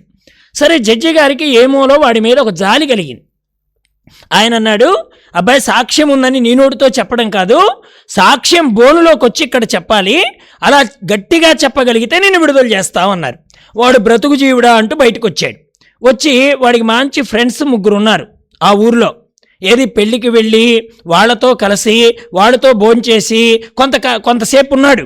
వీళ్ళు ప్రబల సాక్ష్యం, వీళ్ళ 3 కూడా వాడికి. వెంటనే వీడు వాళ్ళ దగ్గరికి వెళ్ళి, మొదటి వాడి దగ్గరికి వెళ్ళి, ఒరే పలానా రోజున నేను పెళ్ళికి వచ్చాను కదా, మన ఇద్దరం మాట్లాడుకున్నాం కదా, మరి నువ్వు నన్నేమో కేసులో ఇరికించేశారు, మరి అక్కడ జడ్జి గారు సాక్ష్యం తెమ్మన్నారు, నువ్వు వస్తావా అని మొదటి వాడిని అడిగాడు. వాడన్నాడు, నీ బాధ చూస్తుంటే నాకు కూడా రావాలనిపిస్తుంది, కానీ ఎందుకో ఇల్లు వదిలిపెట్టి రావడానికి మనసు ఒప్పడం లేదురా, నువ్వంటే చాలా ప్రేమ, కానీ ఇల్లు వదిలిపెట్టి రాలేను, సారీరా క్షమించరా అన్నాడు. వీడు సాక్ష్యానికి పనికొస్తాడా? పనికిరాడు. రెండో వాడి దగ్గరికి వెళ్ళాడు. వాడన్నాడు, ఒరే నీ బాధ చూస్తుంటే నాకు కూడా సాక్ష్యం చెప్పాలనిపిస్తుంది, కోర్టు దాకా వస్తాను కానీ మెట్లెక్కి లోపలికి మాత్రం రాను, మా వాళ్ళు ఒప్పుకోరు, లోపలికి వస్తే నువ్వు బోన్లోకి ఎక్కొచ్చావు, నువ్వు ఏదో తప్పు చేశావని మా వాళ్ళు నిలబెడతారు, అందుకని నేను లోపలికి రాను, కోర్టు మెట్ల దాకా అయితే వస్తాను, నువ్వంటే అంత ప్రేమ నాకు, నువ్వు ఎక్కడ కావాలో చెప్పు, అక్కడికి వస్తాను, కానీ మెట్లెక్కి మాత్రం లోపలికి రాను. వీడి వల్ల ప్రయోజనమా? మూడో వాడి దగ్గరికి వెళ్ళాడు. వాడన్నాడు, ఒరి నిజమేరా నువ్వు నాతో ఉన్నావు, నువ్వు రమ్మంటే ఎక్కడికైనా వస్తాను, బోన్లోకి వచ్చి సాక్ష్యం చెప్తాను, నేను విడిపిస్తానన్నాడు. ఇప్పుడు వీళ్ళ 3లో ఎవరిని కోరుకుంటాడు? మూడోవాడిని కదా కోరుకుంటాడు. మొదటివాడు ఎవడంటే మనం సంపాదించిన ఆస్తి, మనం కొన్న భూములు, మన బ్యాంకు బ్యాలెన్స్ పత్రాలు, ఇవన్నీ ఇంట్లో ఉంటాయే కానీ ఏ ఒక్కటి బయటికి రాదు. వీడు మొదటివాడు. రెండోవాడెవడు? మెట్ల దాకా వచ్చి వెనక్కి వచ్చేవాడు. తలకొరువు పెట్టడానికి వచ్చిన కొడుకులు, వెంట వచ్చినటువంటి బంధుమిత్రులు, ఆప్తులు, స్నేహితులు, దాయాదులు, వీళ్ళందరూ మెట్ల దాకా వస్తారే కానీ లోపలికి రారు. ఈ లోపలికి వచ్చి సాక్ష్యం చెప్పేవాడెవడు? నీవు ఆర్జించిన పుణ్యం, నువ్వు చేసినటువంటి ధర్మం. వీడు లోపలికి వచ్చి సాక్ష్యం చెప్తాడు. ఇప్పుడు ఎవరిని కోరుకుంటాం? మూడోవాడినే కదా. అలాగే మానవుడు దేని కోరుకోవాలి? నిత్యానిత్య వస్తు వివేకంలో ఇవన్నీ ఇక్కడ వదిలిపెట్టిపోయేవే కదా. రెండవది ఏమిటి? ఇహమూత్రార్థ ఫలభోగ విరాగము. అంటే ఇహలోకంలో అనుభవించే సౌఖ్యాలైనా పరలోకంలో అనుభవించే సౌఖ్యాలైనా అవి నిజమా అంటే మనకు భగవద్గీత ఏం చెప్తుంది? క్షీణే పుణ్యే మర్త్యలోకం విశంతి. అబ్బాయి నీ పుణ్యం ఉన్నంత వరకే స్వర్గాది భోగాల్లో ఉంటావు. దానం చేస్తే ఏమొస్తుంది? పుణ్యం వస్తుంది. త్యాగం చేస్తే మోక్షం వస్తుంది. దానం వల్ల పుణ్యమే వస్తుందండి, అంతేగాని మోక్షం రాదు. మోక్షం రావాలంటే త్యాగం కావాలి. అక్కడ శిబి చక్రవర్తి చేశాడు త్యాగం, బలి చక్రవర్తి చేశాడు త్యాగం, వీళ్ళు చేసింది త్యాగం. మిగతా అందరూ దానాలే. దానాలంటే అర్థం ఏంటి? వాళ్ళు కొంత ఉంచుకొని మిగతాది ఇచ్చారు. వీళ్ళేం చేశారు? అసలు ఉన్నదంతా వాడికే సమర్పణ చేశారు. అది త్యాగము, ఇది దానం. సరే, వెంటనే ఆ మహాత్ములు ఏం చేశారు? ఈ ఎవరైతే చిట్ట చివరి దాకా వస్తాడో వాడినే ఎంచుకున్నాడు. ఇక మానవుడు ఏం చేస్తాడు? ఈ భోగాలన్నీ శాశ్వతం కాదు. ఒకవేళ ఇక్కడి నుంచి అనుభవించి పుణ్యమయమైన సంపాదించి అక్కడికి వెడితే అక్కడ కూడా మన ఖాతాలో పుణ్యమైపోగానే మళ్ళీ క్రిందికి పంపించేస్తారు. అంటే రెంటిని వాళ్ళు లక్ష్య పెట్టరు. పుణ్యం కూడా అడ్డంకేనండి మోక్షానికి. పుణ్యం వల్ల ఉత్తమ జన్మ వస్తుందే కానీ మోక్షం రాదు. కాబట్టి మహాత్ములు ఏం చేస్తారు? పుణ్యాన్ని కూడా నారాయణుడికే సమర్పించేస్తారు. ఇప్పుడు మనం పూజ అంతా అయిపోయిన తర్వాత ఏం చేస్తున్నామండి? ఏతత్ఫలం సర్వం శ్రీకృష్ణ చరణారవిందార్పణ వస్తు అంటున్నామా లేదా? ఏమంటే ఇంత పూలు పెట్టి మనం కొనుక్కొచ్చుకొని, ఇన్ని పాలకోవాలు మనం కొనుక్కొచ్చుకొని, ఇన్ని దండలు మనం కొనుక్కొచ్చుకొని, ఆవు నెయ్యి కొనుక్కొచ్చుకొని దీపం పెట్టి ఆఖరికి ఫలం అంతా ఆయనకి ఇచ్చేస్తున్నామే. అంటే నారాయణ, ఈ పూలు కొనేటువంటి డబ్బు నువ్వే ఇచ్చావు, ఆ ఆవు నెయ్యి డబ్బు నువ్వే ఇచ్చావు, నిన్ను పూజించాలనే బుద్ధి నువ్వే ఇచ్చావు. ఇంత ఖర్చు పెట్టగలిగేటువంటి బుద్ధి నీ యందు ప్రచోదనం కావడానికి కారణం నీవే. నీ సంకల్పం లేకపోతే ఈ పూజ కూడా చెయ్యలేను గనక ఇంత సంకల్పం ఇచ్చిన నీకే నా పూజని సమర్పిస్తున్నాను. త్వమేవ వస్తు గోవిందః తుభ్యమేవం సమర్పయే. ఇది భాగవతంలో మహామంత్రం అని చెప్పేవారండి మా రామచంద్ర డోంగరేజ్ మహారాజు గారు. త్వమేవోస్తు గోవిందః తుభ్యమేవం సమర్పయే. నీది నీకే ఇస్తున్నాను అనేటువంటి భావన కలగడం చాలా కష్టం. అందుకని గృహస్థాశ్రమ ధర్మంలోకి వచ్చేటప్పటికీ ఈవిడ ఈ దేవహూతిని ఎలా చూస్తున్నాడు ఆయన? నేను సంతానమని కలిగేంత వరకే దీనిలో ఉంటాను. మరి ఆవిడెలా ఉంది? దాంపత్యంలో ఎలాంటి ధర్మాలతో ఉండాలో అలాంటి ధర్మాలతో ఆవిడ జీవనం కొనసాగిస్తుంది. వీళ్ళకి 9 మంది ఆడపిల్లలు, 1 మగపిల్లాడు పుట్టారండి. ఆ 9 మంది ఆడపిల్లలు ఎవరు? శ్రవణం, కీర్తనం, విష్ణుస్మరణం, పాదసేవనం, వందనం, అర్చనం, సఖ్యం, దాస్యం, ఆత్మనివేదనం. ఇవి 9 మంది. అంటే నవవిధ భక్తులు ఎవరికైతే ఉంటాయో నవవిధ భక్తి కలిగిన తరువాత పుట్టేవాడే పురుషోత్తముడు. అందుకనే 9 మంది తరువాత ఈ కపిలుడు పుట్టాడండి. కపిల భగవానుడు పుట్టాడు. పుట్టగానే ఓ రోజున స్వామివారు ఏది ఆత్మ ఉపదేశాన్ని తండ్రికి చేశాడు ముందర. కర్దమ ప్రజాపతి గారు వెంటనే ఆయన ఏం చేస్తున్నాడు? తపస్సు చేస్తున్నాడు. ఈయనకు కూడా కోరిక ఎలా కలిగిందంటేనండి, ఈయన ఒక రోజున వాళ్ళ భార్య చేరి, నాకెన్నో లోకాలు నీతో ఆనందంగా ఉండాలి, ఇలాంటి కోరికలు స్త్రీకి సహజమైనటువంటి లక్షణాలు కదా, అలాంటి ఆనందం ఏమైనా నాకు కలుగుతుందా అంటే ఆయన ఏం చేశాడండి?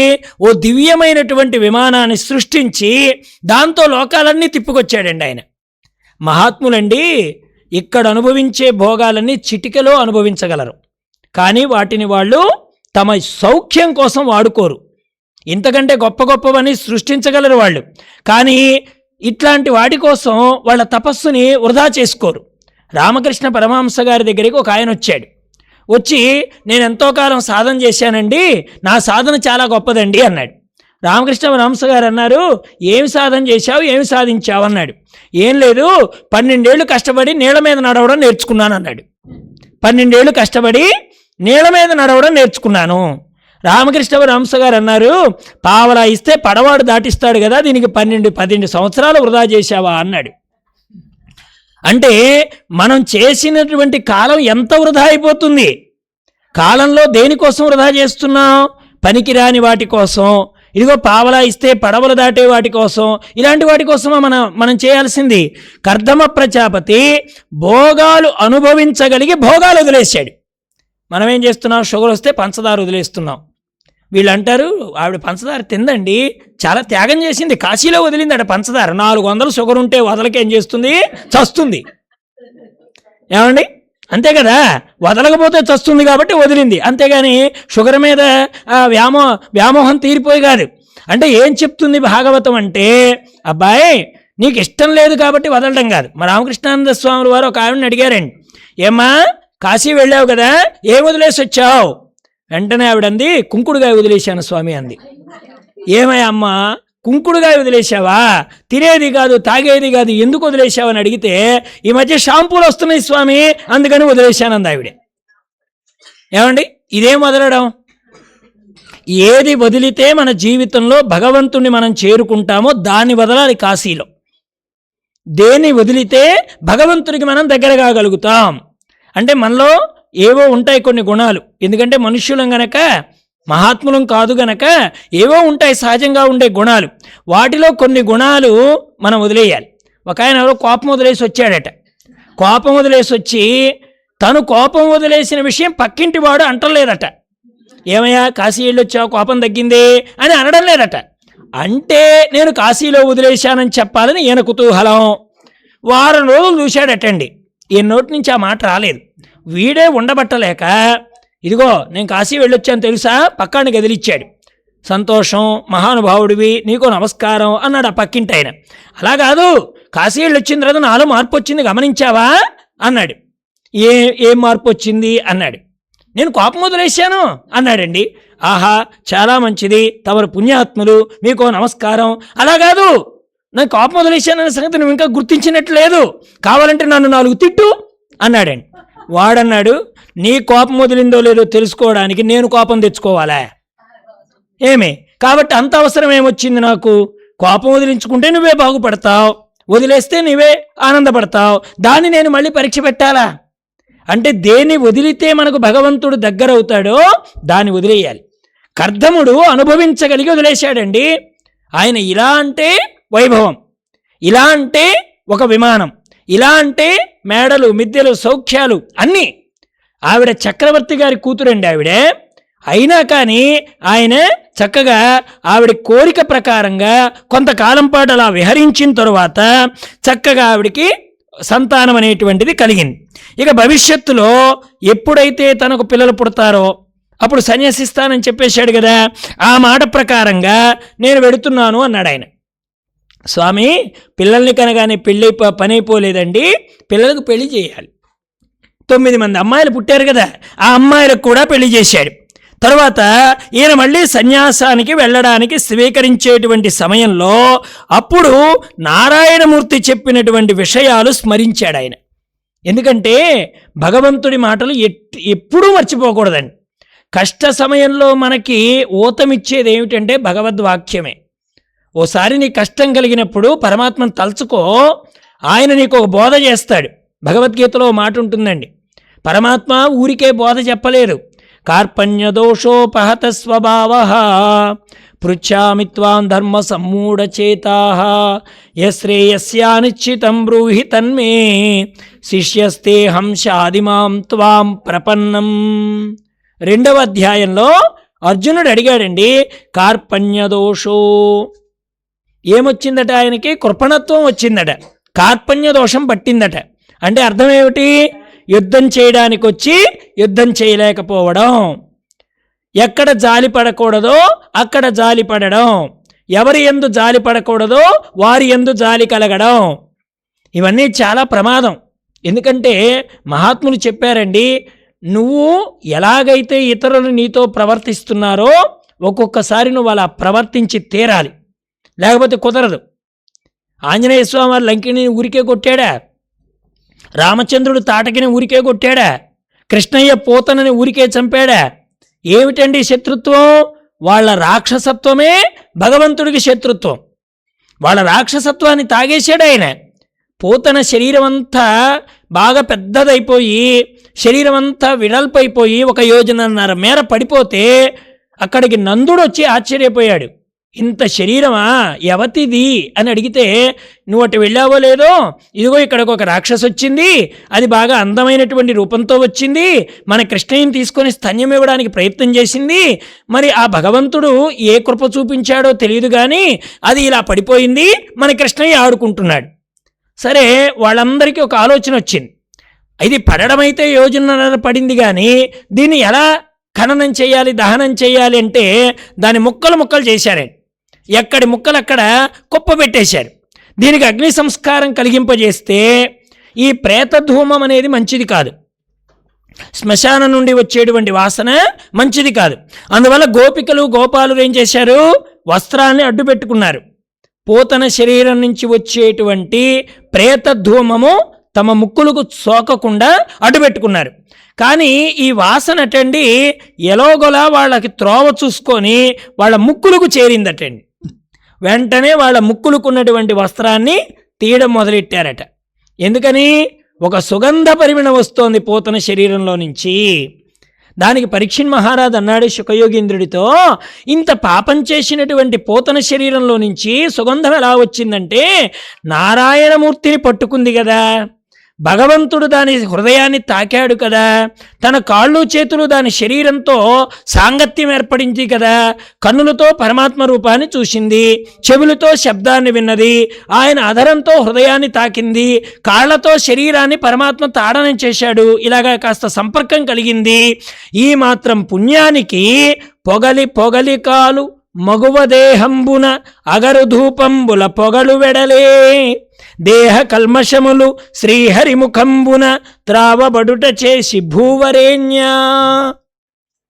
దాని పాపాలన్నీ కూడా పరమాత్మ త్రాగేశాడు గనుక ఇక దానికి పాపం ఎక్కడుంటుంది అని చెప్పింది భాగవతం. అలాగే పరమాత్మతో ఏ కొద్దిపాటి సంబంధమైనా మనకు ఉండాలండి. పరమాత్మతో సంబంధం ఉండాలి. అదే ధర్మం. ధర్మం అంటే అర్థం ఏమిటి? ధర్మానికి ప్రతిరూపమైనటువంటి భగవంతుడు యందు మనకి ఎంతో కొంత అనుబంధం కలిగి ఉండాలి. స్వల్పమప్స్య ధర్మస్య త్రాయతే మహతో భయాత్. అందుకని ఇక్కడ ఈవిడితో ఏది కర్దమ ప్రజాపతి వారు దేవహూతితో కొన్నాళ్ళు ఉన్న తరువాత ఈ నారాయణమూర్తి ఏం చెప్పాడా అని గుర్తుకు తెచ్చుకున్నాడు. కర్దముడు ఆవిడ ముఖంలో ఆనందం చూచాడే గాని ఆవిడ వెనకాతల దుఃఖాన్ని మాత్రం గమనించలేదు ఆయన. ఎందుకంటే ఈయనేమో సన్యాసానికి వెళ్ళిపోతానంటున్నాడు. ఇప్పుడు ఆవిడకి వచ్చిన బాధ ఏమిటంటే సంతానం కలగకపోయినా బాగుండేది, మా ఆయన నాతో ఉండేవాడు కదా. ఆయన ఒక మాట ఇచ్చాడు కదండి, సంతానం కలిగేంత వరకు మీ అమ్మాయితో ఉంటానన్నాడు. కానీ ఈవిడే గుర్తు చేసింది. ప్రారంధం చూడండి, సుఖాన్ని ఈవిడే గుర్తు చేసింది. ఏమండి, మరి నాకు కూడా స్త్రీమూర్తికి ఉండేటువంటి సహజమైనటువంటి ఒక కోరిక ఉంటుంది కదా, ఏది ఒక బిడ్డను ఎత్తుకోవాలని, అమ్మ అని పిలిపించుకోవాలని, మాతృహృదయం తల్లడిల్లిపోతుంది కదా, ఆ ప్రయత్నం మీరు ఎందుకు చేయకూడదు అని ఆవిడే అడిగింది. ఇప్పుడు తను అడిగినటువంటి మాట తనకు బాధాకరమైంది. ఈయనేమన్నాడు? సంతానం కలిగితే నేను ఉండను, వెళ్ళిపోతాను అన్నాడు. వెంటనే దోషము ఎరుగినటువంటి ఓ రాజకుమారి, ఇప్పుడు నువ్వేం బాధపడకు, 9 మంది అమ్మాయిలు పుట్టేశారు, ఇప్పుడు శ్రీహరి తొందరలోనే నీ గర్భంలోకి రాబోతున్నాడు. ఆయన వస్తాడు. ఎందుకు? మాటిచ్చిన వాడు నారాయణుడు గనక ఆయన తప్పడండి. లోకంలో దిక్కుమాలి వాళ్ళ మాటలన్నీ పుచ్చుకొని ఏడుస్తున్నాం. ఒక నారాయణుడు మాటిస్తే కౌంతేయ ప్రతిజానీహి నమే భక్త ప్రణశ్యతి అని భగవద్గీతలో గొంతు చించుకు చెప్పాడండి. అర్జున ప్రమాణం చేయి. అర్జునుడు అన్నాడు, ఏం చేయమంటావు బావా, ఏమని చేయమంటావు బావా? ఒరే నాయనా, నేను చెప్తున్నాను రా, నా భక్తుడు చెడరని నువ్వు చెప్పు అన్నాడు. నువ్వు చెప్పావుగా, నువ్వు చెప్తే చాలదా అంటే స్వామి అన్నాడు, తిన్నవాడే పదార్థం గురించి చెప్పాలరా, అనుభవించిన వాడే మాట చెప్పాలి. ఏమండి, మీరు అన్నం తిన్నటువంటి పదార్థం గురించి నేను చెప్పాను అనుకోండి, ఎలా ఉంటుంది? మీరేదో బాగా మంచి ఒక పదార్థం తిన్నారు, ఏ హల్వానో స్వీటో తిన్నారు, అది ఇంత బాగుందని ఏమీ తినని నేను చెప్పాను అనుకోండి, లోకం అంగీకరిస్తుందా? దాన్ని అనుభవించిన వాడు కదా చెప్పాలి. కాబట్టి నీకు నాకు అనుబంధం ఉందా అర్జున, నువ్వు చెప్పాలి అని చెప్పాడు స్వామివారు. పైగా చెప్పే విధానం కూడా ఏమండి, తండ్రిని ఫీజు ఎలా అడగాలో తల్లి చెప్పాలండి. తల్లి దగ్గరికి ఎడతాడు పిల్లగాడు, వెళ్ళి స్వతంత్రం తల్లి దగ్గర ఉంటుంది. అమ్మ ఫీజు ఇవ్వాలి, అమ్మ ఫీజు ఇవ్వాలి. ఎందుకని? వాడు తండ్రి దగ్గరికి పోయి ముందుగానే అడిగి 2 దెబ్బలు తినొచ్చాడు. అనుభవం అయింది కదూ, ఇప్పుడు పెడితే 4 దెబ్బలు కొడతాడు. అందుకని వీడు తల్లి దగ్గరికి వచ్చి, అమ్మ ఇలా నాకు ఫీజు అడగాలి, ఫీజు నాన్న అడగవే అంటే అప్పుడు తల్లి చెప్తుంది, ఒరేయ్ ఇప్పుడు మీ నాన్నకు బాగా ఇష్టమైన ములక్కాయ చారు చేశాను, అది తినేటప్పుడు మీ నాన్నగారు ఏ మాట అయినా ఇచ్చేస్తాడు. ఇప్పటిదాకా నేను అలాగే నెట్టుకొచ్చాను, కోరికలన్నీ మునక్కాడ చారుతో అయిపోయినాయి. కాబట్టి ఈ రోజున మీ నాన్నగారికి మునక్కాయ చారు చేస్తాను, బాగా వేడివేడి అన్నంలో బాగా తినేటప్పుడు ఆ సమయంలో వచ్చి ఫీజు అడిగావనుకో, ఫీజుకు డబల్ ఇచ్చేస్తాడు పో. ఈ రహస్యం ఎవరండి చెప్పేది? అమ్మ. నను బ్రోవమని చెప్పవే సీతమ్మ తల్లి. రాముణ్ణి పట్టుకునే రహస్యం అమ్మ చెప్పాలండి, మనకేం తెలుస్తుంది? అయ్యని పట్టుకోవాలంటే అమ్మాయి చెప్పాలి. అమ్మ ఏం చెప్తుంది? రహస్యం చెబుతుంది. పైగా మనం ఇలా పట్టుకొని చేతులు నలుముకుంటూ ఉంటే చెప్పు సైగ చేస్తుంది మన వైపున, చెప్పరా చెప్పు, ఇదే మంచి అవకాశం, చెప్పు చెప్పు అంటుంది. అప్పుడు ఈయన చూసి ఏంటట అంటాడు, వాడేదో చెప్పాలంటున్నాడండి. ఓ మధ్యని రాయబారమా, ఏంట్రా చెప్పు, మీ అమ్మ చెప్పాలా నాకు? ఇప్పుడు వీడికి పౌరుషం వస్తుంది. ఏది? వాళ్ళ అమ్మ చెప్పినప్పుడు వీడు వచ్చాడు కదా, కాబట్టి నేను వాళ్ళ అమ్మ చెప్తే నేను నెరవేర్చాలి, పైగా నా బిడ్డ అడిగినా నెరవేరుస్తాననే నమ్మకం మా పిల్లాడికి కలగాలి గనక వెంటనే ఇప్పుడు ఏ మాట అడిగినా వాడు తీర్చేస్తాడు. ఇదండి భగవంతుడు చేసేటువంటి పని. అందుకని కర్దముడి దగ్గర నారాయణమూర్తి రాబోతున్నాడు. ఎవరు? కపిలుడుగా రాబోతున్నాడు. నీకేం పర్వాలేదు, నారాయణమూర్తి మాట ఇచ్చాడు, నాకు బిందు సరోవరంలో మాట ఇచ్చాడు. ఎన్ని తరాలైనా తరగొచ్చు కానీ నారాయణుడు మాత్రం మాట తప్పడం. భగవంతుడనేటువంటి వాడు వెంటబడి మన రుణాన్ని తీరుస్తాడండి. మనం చెప్పలేదా, మనకు కృష్ణ కర్ణామృతంలో ఏం చేశాడు ఆయన? కోతులకు కూడా వెన్న పెట్టాడు. కోతులకు ఎందుకు పెట్టాడు ఆయన వెన్న? గత జన్మలో సేతువు కట్టారు కదూ రామావతారంలో. ఆ వాసన, ఆ పుణ్యాన్ని ఇంకా మర్చిపోక ఆ జాతికి ఇప్పుడు కూడా ప్రసాదం పెడుతున్నావే కృష్ణయ్య, వాసన నీకే పోలేదు, నాకెలా పోతుంది అని అడిగాడండి. ఎవరు? మన విల్వమంగళుడు, మన ఎవరైనా లీలాసుకుల వారు. ఆయన అన్నాడు, పైగా వాళ్ళ యశోదమ్మ ఉయ్యాల్లో పడుకోబెట్టి ఈయనకి రామకథ వినిపించేదటండి యశోదమ్మ. ఎందుకని? మర్యాద పురుషోత్తముడు కదా రామచంద్రుడు. అందుకని పిల్లాడేమో కృష్ణుల్లాగా ఉండాలి, భర్త మాత్రం రాముళ్లాగా ఉండాలి. అంతే కదండి.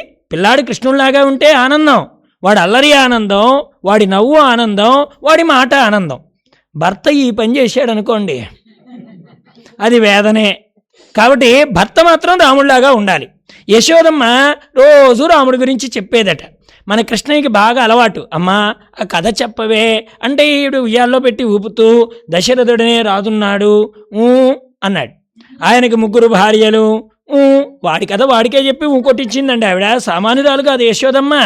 వాడి కథ వాడికే చెప్తుంటే వాడు విన్నాడు, ఇప్పటికి కూడా వింటున్నాడు కూడా. మనం భాగవతం ఇలా చెప్పుకుంటూ ఉంటే ఆయన కూడా వింటున్నాడు. యశోదమ్మ చెప్తే విన్నవాడు మనం చెప్తే వినడా? ఎవరు చెప్పినా వింటాడు ఆయన. అందుకని వెంటనే స్వామివారు చక్కగా కొడుతుంటే 3 భార్యలు, తర్వాత ఆయనకి ప్రాజాపాత్య పురుషుడు ఇచ్చిన పాయసం ద్వారా 4 పిల్లలు పుట్టారు అన్నాడు. తర్వాత స్వామివారు యాగ సంరక్షణార్థం వెళ్ళొచ్చిన తర్వాత సీతమ్మని పెళ్ళాడాడు అన్నాడు. అక్కడి నుంచే వనాలకు ప్రయాణమయ్యాడు. అక్కడ రావణాసురుడు వచ్చాడు అనగానే లక్ష్మణ నా ధనస్సివరా అన్నాడటండి కృష్ణుడు. వెంటనే అక్కడికి వెళ్ళిపోయాడు స్వామి. తన భార్యను తీసుకెళ్ళిపోయాడంటే కోపం రాదండి. వెంటనే లక్ష్మణ ధనస్సు తీసుకురా అన్నాడు. వెంటనే యశోదమ్మ అనుకుంది, రావణాసురుని ఎప్పుడు తలవకూడదు, ఒక్కసారి అన్నానో లేదో మా వాడికి చూడు ఎంత ఆవేశం వచ్చిందో, ఇంకెప్పుడు రావణాసురుని అనకూడదు, వాడిని పిలవకూడదు. పాపం వీడు రాముడని తెలియలేదు ఆవిడికి. రహస్యం బట్టబయలైతే గుడిగట్టేస్తుందండి యశోదమ్మ.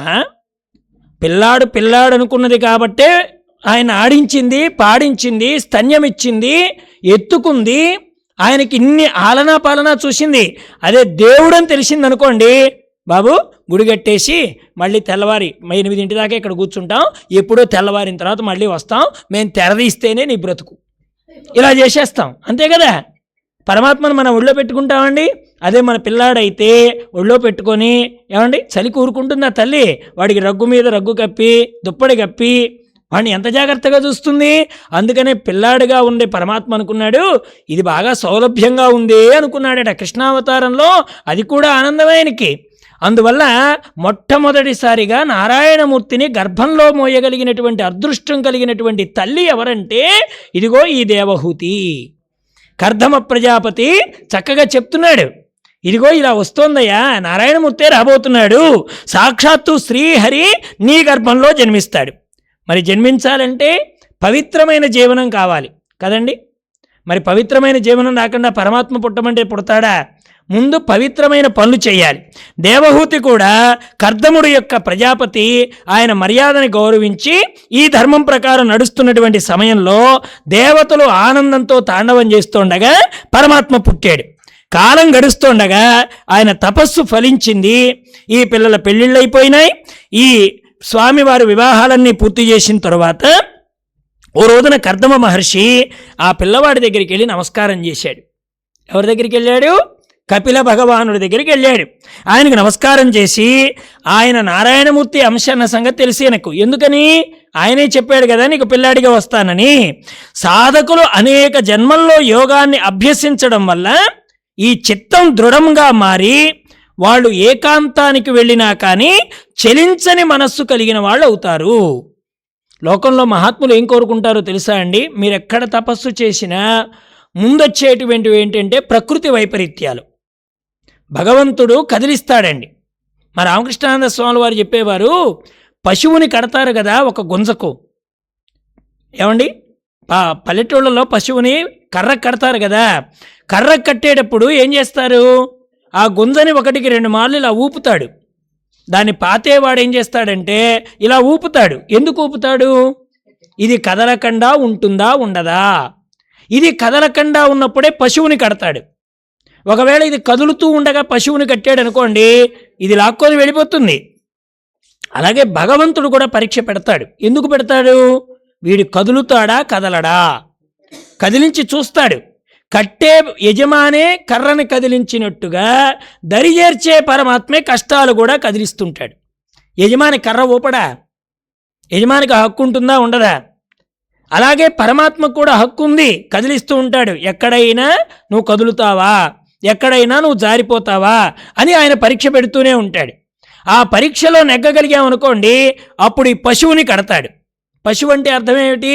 బయట దృష్టి కలిగి ఇంద్రియాల వెంట పరిగెత్తుతూ ఇంద్రియ సుఖాలే నిజమనుకునేటువంటిదేదో అది పశువు. అప్పుడు దాన్ని ఆయన కట్టడం ప్రారంభం చేస్తాడు. ఇక్కడ కర్దమ ప్రజాపతుల వారు కూడా చక్కగా నారాయణమూర్తి యొక్క దర్శనంతో ఆనందాన్ని పొందుతూ ఓ రోజున ఆయన దగ్గరికి వెళ్ళి, స్వామి, ఇక నేను ఇక్కడి నుంచి సన్యాసాశ్రమంలోకి వెడతాను, కాబట్టి నాకేదైనా సరే చక్కనైనటువంటి మార్గాన్ని ఉపదేశం చెయ్యండి అని వెళ్ళాడు. అంటే తన పిల్లాడనే భావనతో వెళ్ళలేదు ఆయన, ఒక గురువు అనేటువంటి భావనతో వెళ్ళాడు. వెళ్ళగానే వెంటనే స్వామివారు, అయ్యా, నీకు చక్కగా మోక్షం పొందడం అనేటువంటిది చాలా కష్టం. నువ్వు మోక్షం కోరుతున్నావు కదా, ఈ మోక్షం అనేటువంటిది దేని ద్వారా వస్తుంది? మోక్షము 2 అక్షరాలు కదండి. రామకృష్ణానంద స్వామి వారిని ఒక మాట అడిగారు, స్వామి మోక్షం అంటే ఏంటో తేలిగ్గా చెప్పండి అని అడిగితే, మో అంటే మోహము, క్ష అంటే క్షయము, మోహక్షయమే మోక్షము అని చెప్పాడు ఆయన. అంటే మోహం అనేటువంటిది ఏం చేస్తుంది? సత్యాన్ని కూడా గుర్తించనివ్వకుండా చేస్తుందండి. విచిత్రం ఏమిటంటే, అశ్వత్థామ చిరంజీవన్న సంగతి ద్రోణుడికి తెలుసు. కానీ అశ్వత్థామ హతః అనే పదం వినగానే పుత్రవ్యామోహం ఏం చేసింది? నా కుమారుడు మరణించాడా అనేటువంటి సందిగ్ధంలోకి తీసుకెళ్ళింది. అంటే పుత్రవ్యామోహం ఏం చేసింది? మరణాన్ని తెచ్చి ఎదురుగా నిలబెట్టింది. అలాగే మానవుడికి మోహం తొలగిపోతే అదే మోక్షం. ఇక్కడ నారాయణమూర్తి అంటున్నాడు, మోక్షం పొందడం చాలా కష్టం. కానీ ఒక్క పని చెప్పాడండి భగవద్గీతలో, దీన్నే ఓ శ్లోక రూపంలో చెప్పాడు.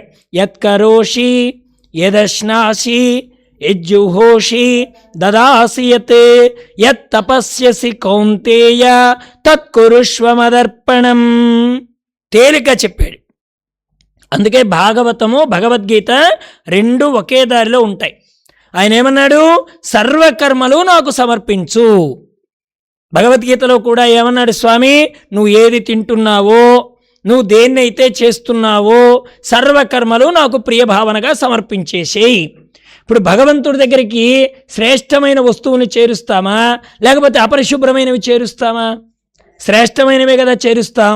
ఇప్పుడు భగవంతుడికి అర్పణ చేయాలంటే, ఇప్పుడు మీ ఇంట్లో మీ పిల్లాడున్నాడండి, ఓ బంధువు వస్తూ ఒక డజన్ అరటిపళ్ళు తెచ్చాడు. ఆ డజన్ అరటిపళ్ళల్లో 11 అరటిపళ్ళు బాగా గట్టిగా ఉన్నాయండి. ఏది తినడానికి యోగ్యం కాకుండా ఉంది. ఒక్కటే పండు బాగా పండిందండి, ఒక కాయ. మీరు ఆ ఒక్క పండు మీరు తింటారా, మీ పిల్లాడికి అట్టి పెడతారా? వాళ్ళు ఏమనుకుంటారు? ఇవి రేపటికి మగ్గుతాయి, కావాలంటే రేపు నేను తిందునుగాక, ఇప్పుడు ఈ కాయ మాత్రం మా పిల్లాడికి ఇవ్వాలని మీకు కోరికున్నప్పటికీ కూడా మీ పిల్లమాడి మీద ఉన్నటువంటి ప్రేమతో దాన్ని మీరు అట్టి పెడుతున్నారా లేదా? నీ కన్న సంతానం మీదే నీకు అరటిపండు పెట్టాలనే కోరిక నీకుంటే, విశ్వసంతానాన్ని కన్నటువంటి పరమాత్మకు మాత్రం ప్రేమ ఉండదా? ఉండదా? ఉండి తీరుతుంది. నీది కర్మ సంతానం, ఆయనది విశ్వసంతానం. విశ్వసంతానంలో ఎంత ఉంటుందండి భగవంతుడికి ప్రేమ? మా రామకృష్ణానంద స్వామి చిన్న కథ చెప్పాడు. ఓ చోట ఒక ఆయనటండి భక్తులకు భోజనం పెట్టబడునని ఒక బోర్డు పెట్టాడండి, భక్తులకు మాత్రమే. సరే, ఆ ఊరిలో ఒక దొంగోడు వచ్చాడండి దొంగతనానికి.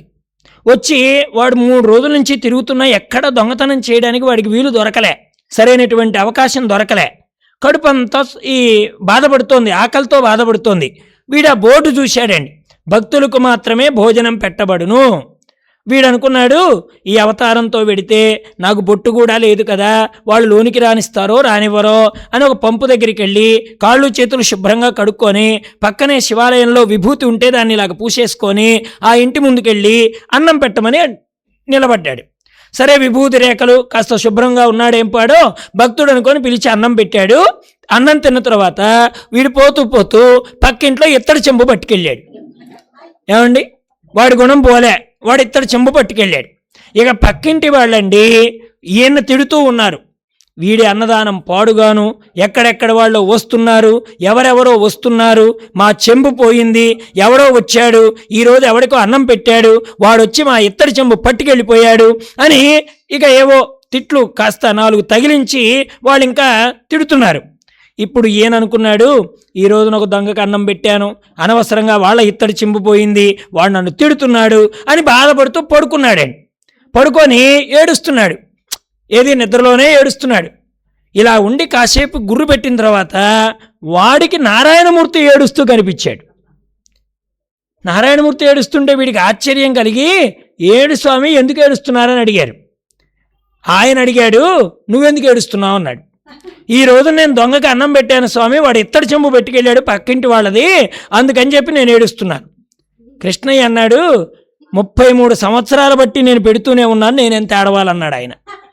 నువ్వు ఒక్కరోజు పెట్టేందుకే ఎంత ఏడుస్తున్నావు, నేను 33 సంవత్సరాల నుంచి పెడుతున్నాను రా వాడికి అన్నం, నేనెంత ఏడవాలి, ఒక్కరోజుకు నువ్వు ఏడుస్తున్నావు, 33 సంవత్సరాలకు నేను ఏడుస్తున్నాను అన్నాడట పరమాత్మ. ఓసారి ఆలోచిస్తే వాడు లేకుండా దేహాలు కదులుతాయా? ప్రారబ్ధ కర్మ నడిచి వచ్చినప్పుడు నీ సొత్తు ఎదుటివాడిది అయ్యున్నప్పుడు అది నువ్వు ఎంత అడ్డు పెట్టినది ఆగదు. భాగవతం అదే చెప్పింది, అడవి రక్షలేని అబలుండు వర్ధిల్లు, రక్షితుండు మందిరమునచ్చచ్చు, ధనము వీధి పడిన దైవవశంబున ఉండు, పోవు మూలనున్న నైనా. భాగవతం చెప్పింది. నీది అని పరమాత్మ నిర్ణయం చేస్తే అది ఎక్కడికి పోదురా, నీది కాదు అని భగవంతుడు నిర్ణయం చేస్తే ఎవడో దొంగవాడు రానక్కర్లే, నీ కన్న కొడుకే నీ తలబద్దలు కొట్టి తీసుకెళ్ళిపోతాడు, నీ కర్మ బాగలేకపోతే. కాబట్టి ప్రతి వస్తువుతో సంబంధం ఉందిరా మానవుడికి, దీన్ని గమనించి మనం ఏది నిర్ణయం చేసుకోవాలి. అలాగే కర్ధమ ప్రజాపతి అంటున్నాడండి, దేవహూతి భర్త చక్కగా నారాయణమూర్తి కపిలుడితో అంటున్నాడు, స్వామి నేను సన్యాసాశ్రమంలోకి వెళ్ళాలి. నాయన సన్యాసాశ్రమం దేనికోసం అంటే మోక్షం కోసం. స్వామి ఏమంటున్నాడు, మోక్షం అనేటువంటిది సన్యసిస్తే వచ్చేది కాదయ్యా, మన మనస్సు భగవదర్పణం చెయ్యాలి, సర్వకర్మలు భగవంతుడికి సమర్పించాలి, కర్మల్ని సమర్పించడం ద్వారానే ఈ మృత్యువుని జయించవచ్చు. అలాగా నీవు నన్ను భజించవయ్యా. చక్కగా స్వామి చెప్పాడండి, నీ పద్యావళులాలకించు చెవులన్, నిన్నాడు వాక్యంబులన్, నీ మూర్తిపై చూపులన్, నీ పొంతన్ రొక్కు శిరములు, నీ సేవపై చిత్తములు, నీపై బుద్ధులు మాకు నిమ్ము కరుణన్, నీరేజ పత్రేక్షణ అని భాగవతంలో యములార్జన భంజనం జరిగిన తరువాత మద్ది చెట్లుగా పడిపోయినటువంటి ఆ చెట్లలో నుంచి 2 పురుషులు వచ్చారు. వాళ్ళని నారాయణుడు అడిగాడు, మీకేం కోరిక కావాలి, ఏదైనా కోరిక ఉందా, ఇన్నాళ్ళు చెట్లగా ఉన్నారు కదా, ఏం కోరిక కావాలి అని అంటే వాళ్ళు అన్నారు, నీ పద్యావళులాలకించు చెవులన్.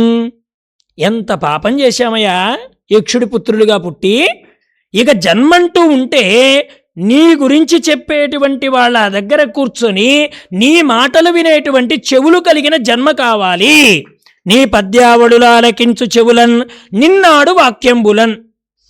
అంటే నోరు తెరిస్తే ఎవరి నామం రావాలి, ఎవరి గురించి రావాలి, భగవంతుడి గురించి రావాలి. ఏమండి, డమడమధ్వనితోడి డక్కగాక వైకుంఠు పొగడని వక్త్రంబు వక్త్రమే డమడమధ్వనితోడి డక్కగాక.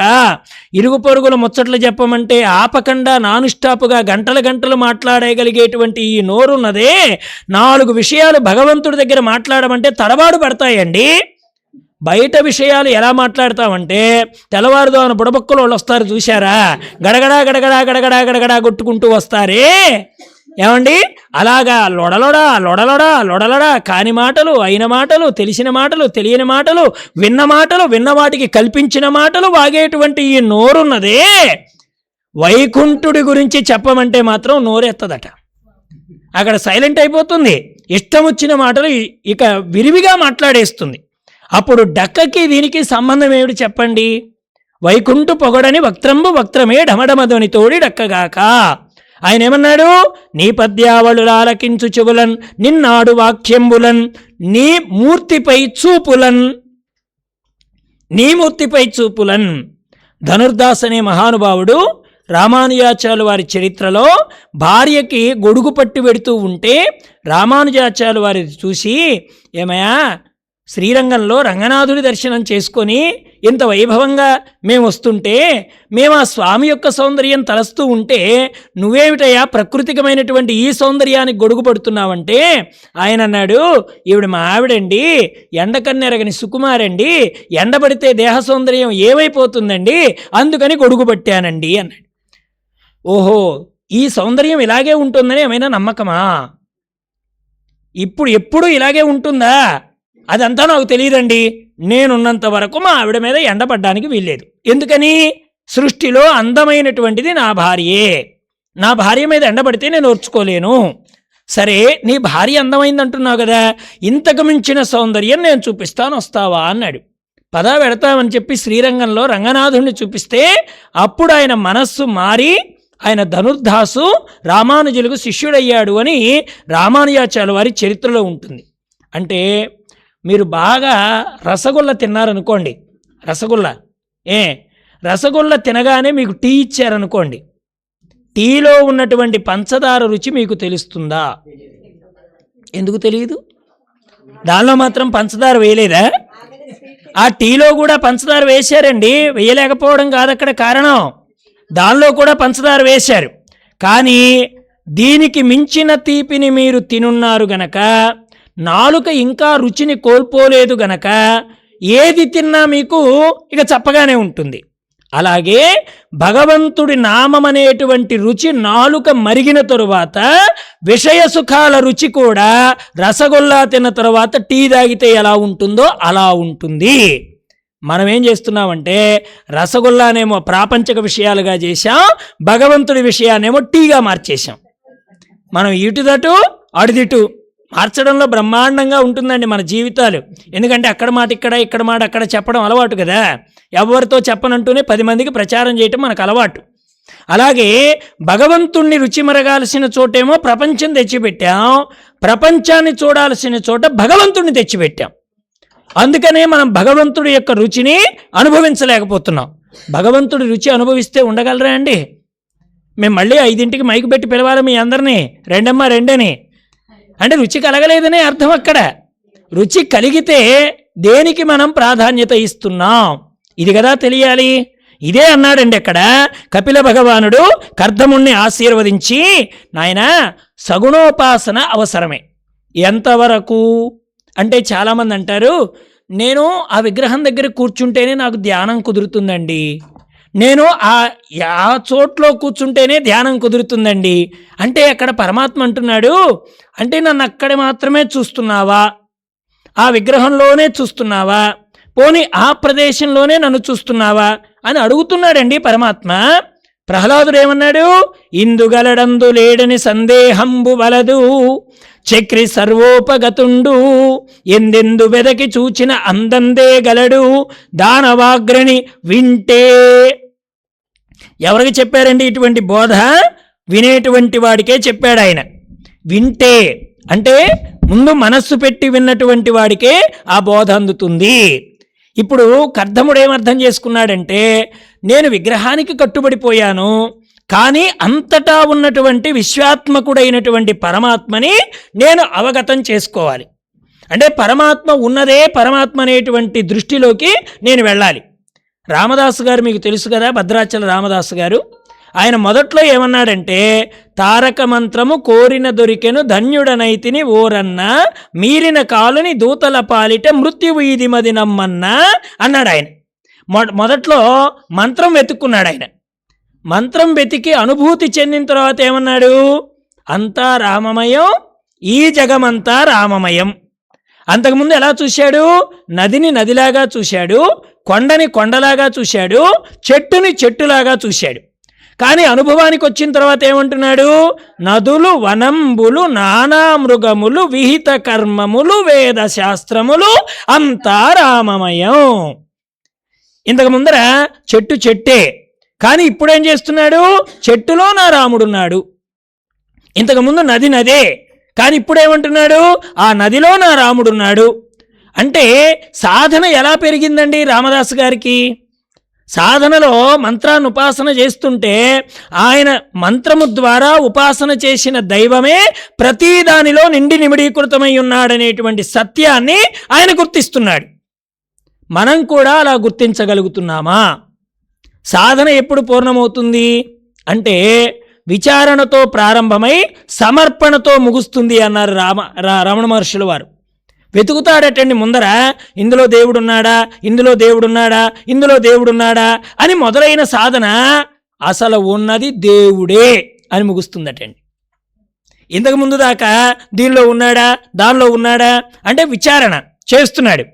కానీ పూర్ణంగా అవగాహన వచ్చిందనుకోండి, అసలు ఉన్నది వాడే, ఉన్నది పరమాత్మే అనేటువంటి సత్యం తెలుస్తుంది. కాబట్టి నాన్నగారు మీరు చక్కగా నిర్గుణోపాసన కూడా చెయ్యాలి. స్వయం ప్రకాశుడైనటువంటి పరమాత్మ ఇంతమందిలో ఉన్నాడు సుమా.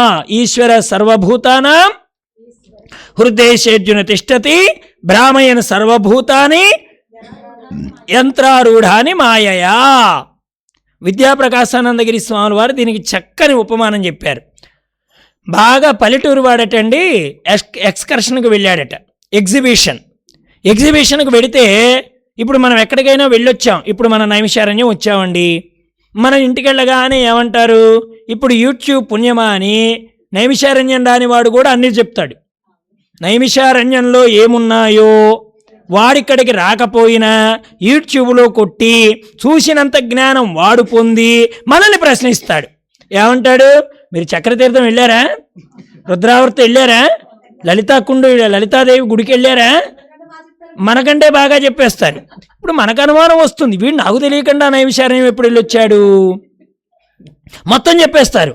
పొరపాటును మనం ఏదైనా చూడలేదు అని అన్నాం అనుకోండి, వాడికి దొరికిపోయాం. ఇక వాడంటాడు, ఇంత మాత్రం దానికే అంత ఖర్చు పెట్టుకొని పోయి వచ్చారు, 7 రోజులు చల్లే ఉండొచ్చారు, ఇంత మాత్రాన్ని దానికేనా అని అంటాడు కదా. అందుకని మనం ఏం చేస్తున్నాం, అన్నీ చక్కగా విచారణ చేస్తున్నామా లేదా? అలాగే ఎగ్జిబిషన్కి వెళ్ళాడండి పల్లెటూరు వాడు. వెళ్ళాడంటే అక్కడ ఉన్న వాళ్ళు అడుగుతారు కదా, ఏం చేశావు? అత్యంత ముఖ్యమైనది ఏమిటంటే జైంట్ వీల్, బాగా పెద్ద రంగులు రావటం ఉంటుంది కదండి. మన తిరునాళ్ళలో చిన్నవి వస్తాయి, ఎగ్జిబిషన్లో చాలా పెద్దది వస్తుంది.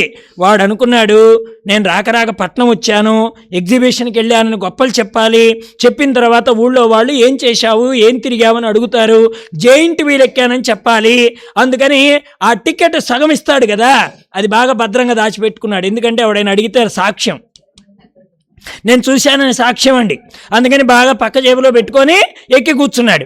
వాడేం చేశాడు, జైంట్ వీల్ని అలా కదిపాడు, కింద పెట్టి ఆపాడు, ఇది నిండిందాకా ఉంచాడు, మళ్ళీ పెట్టి జరిపాడు, మళ్ళీ 3వ వాడు ఎక్కాడు, మళ్ళీ పెట్టి జరిపాడు. వాడు అనుకున్నాడు, ఈ మాత్రం ఎక్కడానికి నేను వచ్చాను, ఎక్కిస్తున్నాడు ఆపుతున్నాడు, ఎక్కిస్తున్నాడు ఆపుతున్నాడు, ఇదేనా తిప్పడం అంటేను అని అనుకుంటుంటే ఆఖరికి తిరిగి వాడి దగ్గరికి వచ్చేటప్పటికి ఇప్పుడు మొదలెట్టాడండి ఎగ్జిబిషన్లో జైంట్ వీల్ తిప్పడం. ఇక గిర్రున తిరుగుతూ ఉంటే వాడు అనుకుంటున్నాడండి, ఎంత త్వరగా దింపేస్తాడో, కడుపులో పేగులన్నీ కదిలిపోతున్నాయి, ఎప్పుడు ఆపేస్తాడో. వీడు తిన్నది బయటకు వచ్చేట్టుగా ఉండి అసలు ఇంతకీ వాడు తిప్పేవాడి పేరు కనుక్కోలేదండి. అప్పటిదాకా అనుకున్నాడు, దిగిన తర్వాత వీడిని 4 తన్నాలి, 100 రూపాయలు తీసుకొని పెట్టి ఆపుతాడు వీడు అని అనుకున్నాడండి ముందర.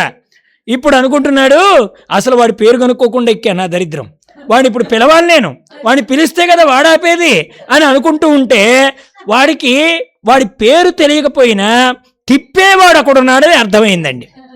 దాంతో వెంటనే పెద్దగా కేక వేశాడు, ఒరే తిప్పేవాడా, నా కళ్ళు తిరుగుతున్నాయి, ఆపేయ్ అన్నాడండి. ఆ గొంతు వాడు విని ఆ పెట్టెని ఎక్కడ ఆపు చేయాలో ఆపు చేశాడు. అంటే భగవంతుడి పేరు నీకు ఎలా ఉంటాడో తెలియకపోయినా కొందరు అమ్మ అంటారు, కొందరు విష్ణు అంటారు, కొందరు శివ అంటారు, ఇంకొందరు బ్రహ్మ అంటారు, ఇంకొందరు ఇంద్ర అంటారు. ఇలా ఎవరి పేర్లు వారికి ఉండొచ్చుగాక, కానీ ఇది తిప్పేవాడు ఒకడున్నాడు కదా. ఎవ్వనిచే జనించు జగము, ఎవ్వని లోపల నుండు లీనమై, ఎవ్వని అందుడిందు పరమేశ్వరుడెవ్వడు, మూల కారణంబెవ్వడు, అనాది మధ్యలయుడెవ్వడు, సర్వము తానయైన వాడెవ్వడు, వాని ఆత్మభవుని ఈశ్వరున్ నే శరణంబు వేడెదన్. ఇంత జగత్తు వచ్చిందంటే ఊరికే వస్తుందా చెప్పండి? ఎవరో ఒకళ్ళు లేకుండా జగత్ ఎలా వస్తుంది? మీరు ఇంద్రజాలీకుడిని చూశారా? ఇళ్ళ వెంట సర్కస్ వేసేవాళ్ళు వస్తారండి పూర్వకాలంలో. వాళ్ళు ఏం చేస్తారంటే చిన్న గూడు కట్టుకొని ఆ బండిలో సామానంతా తీసుకొస్తారు. తెచ్చిన తర్వాత మొత్తం పరుస్తారండి. మనం అనుకుంటాం మా ఇల్లే సర్దలేక నేను చస్తుంటే ఇంత సామాను చిన్న గూట్లో ఎలా పెట్టారు? మన పెద్ద అనుమానం అండి. వాళ్ళ సంసారం ఎంత ఉంటుందంటే బయట తీసి పరిచారంటే ఏమండి మన ఇల్లు చాలదు. కానీ వాళ్ళ ఆశ్చర్యం ఏంటంటే ఇంత చిన్న గూడులో మొత్తం పెట్టేస్తారు. ఇప్పుడు పరిచేటప్పటికి ఇంత కనపడుతుంది. వెంటనే వీడు వెళ్ళేటప్పుడు ఏం చేస్తారండి? అన్నీ సర్దుతారు. ఇంద్రజాలీకుడు ఎలాగైతే ఒక ప్రదేశంలో సూక్ష్మమైనటువంటి బండిలో ఇన్ని వస్తువుల్ని లోపలికి చేర్చి తన ఆట కోసం ఇలా పరచి మళ్ళీ ఆట పూర్తిగానే అన్నీ ఇలా చేర్చి బండిలో ప్రయాణం ఎలా చేస్తున్నాడో భగవంతుడు కూడా ఇంత విశాలమైన ప్రపంచాన్ని తన దానితోనే తెస్తున్నాడు. తానే పరుస్తున్నాడు, తానే ముడుస్తున్నాడు, తానే నడుపుతున్నాడు, తానే దీనికి కర్త కర్మ క్రియ అన్నీ తానే అయ్యున్నాడు. ఇంద్రజాలీకుడిని చూసి నేర్చుకోవాలి కదా. పూర్వకాలంలో పెళ్ళిళ్ళకి 5 కిలోల పప్పు డబ్బాలు ఇస్తారండి. తెలుసా మీకు? 5 కిలోల పప్పు డబ్బాలు. 5 కిలోల పప్పు డబ్బాలో ఒక డబ్బా ఉండదండి. 5 లోపల 4, 4 లోపల 3, 3 లోపల 2, 2 లోపల 1, 1 లోపల అర.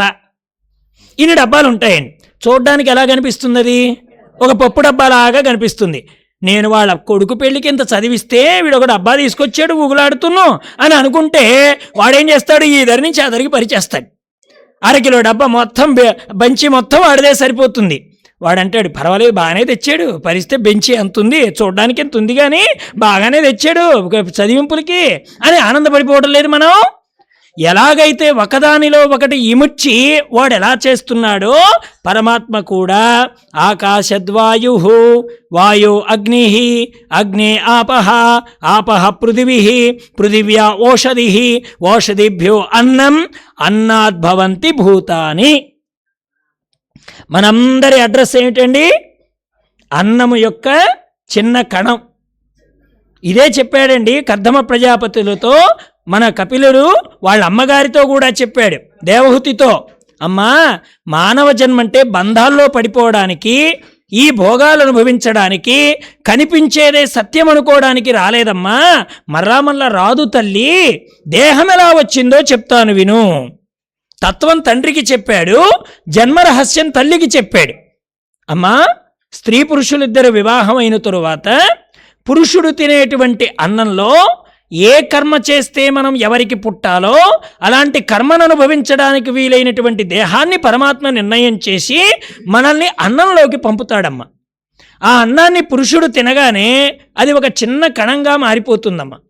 ఆ కణము స్త్రీ పురుషుల యొక్క సంయోగం అనేటువంటి క్రియ చేత శుక్లము శోణితమని పిలవబడుతూ, స్త్రీమూర్తిలో ఉంటేనేమో శోణితంగానో పురుషుడిలో ఉంటే శుక్లంగానో పిలవబడి, ఈ శుక్లంగా మారిన చిన్న కణము తల్లి గర్భంలో తన స్థానాన్ని వెతుక్కుంటూ బయలుదేరి 24 గంటల లోపులో తన గర్భస్థానాన్ని చేరి అక్కడ ఉండేటువంటి ఆ నీటితోటి కలిలమై పుల్లటి వాసన కలిగినటువంటి జీవుడిగా బయలుదేరి అక్కడ వాడు యొక్క బుడగ రూపాన్ని పొంది, అక్కడి నుంచి చిన్న తల రూపాన్ని పొంది చచ్చిన శవంలాగా కుళ్ళు కంపు కొడుతూ అందులో పడుండి, అక్కడి నుంచి నవరంధ్రాలు ఏర్పడి అందులో నుంచి దేహం ఏర్పడి కాళ్ళు చేతులు అవయవాలన్నీ ఏర్పడి తల్లి నాళం దగ్గర నుంచి బొడ్డు దాకా వాడికి ఒక నాళము ఏర్పడి తల్లి తిన్నటువంటి అన్నమంతా వాడికి చేరి వాడి ఉజ్జీవికతకు అవసరమయ్యేటువంటి శక్తిగా మారి ఆ తిన్నటువంటి చోటనే మలమూత్రాలు విసర్జించి అందులో పుట్టినటువంటి పురుగుల చేత కొట్టబడి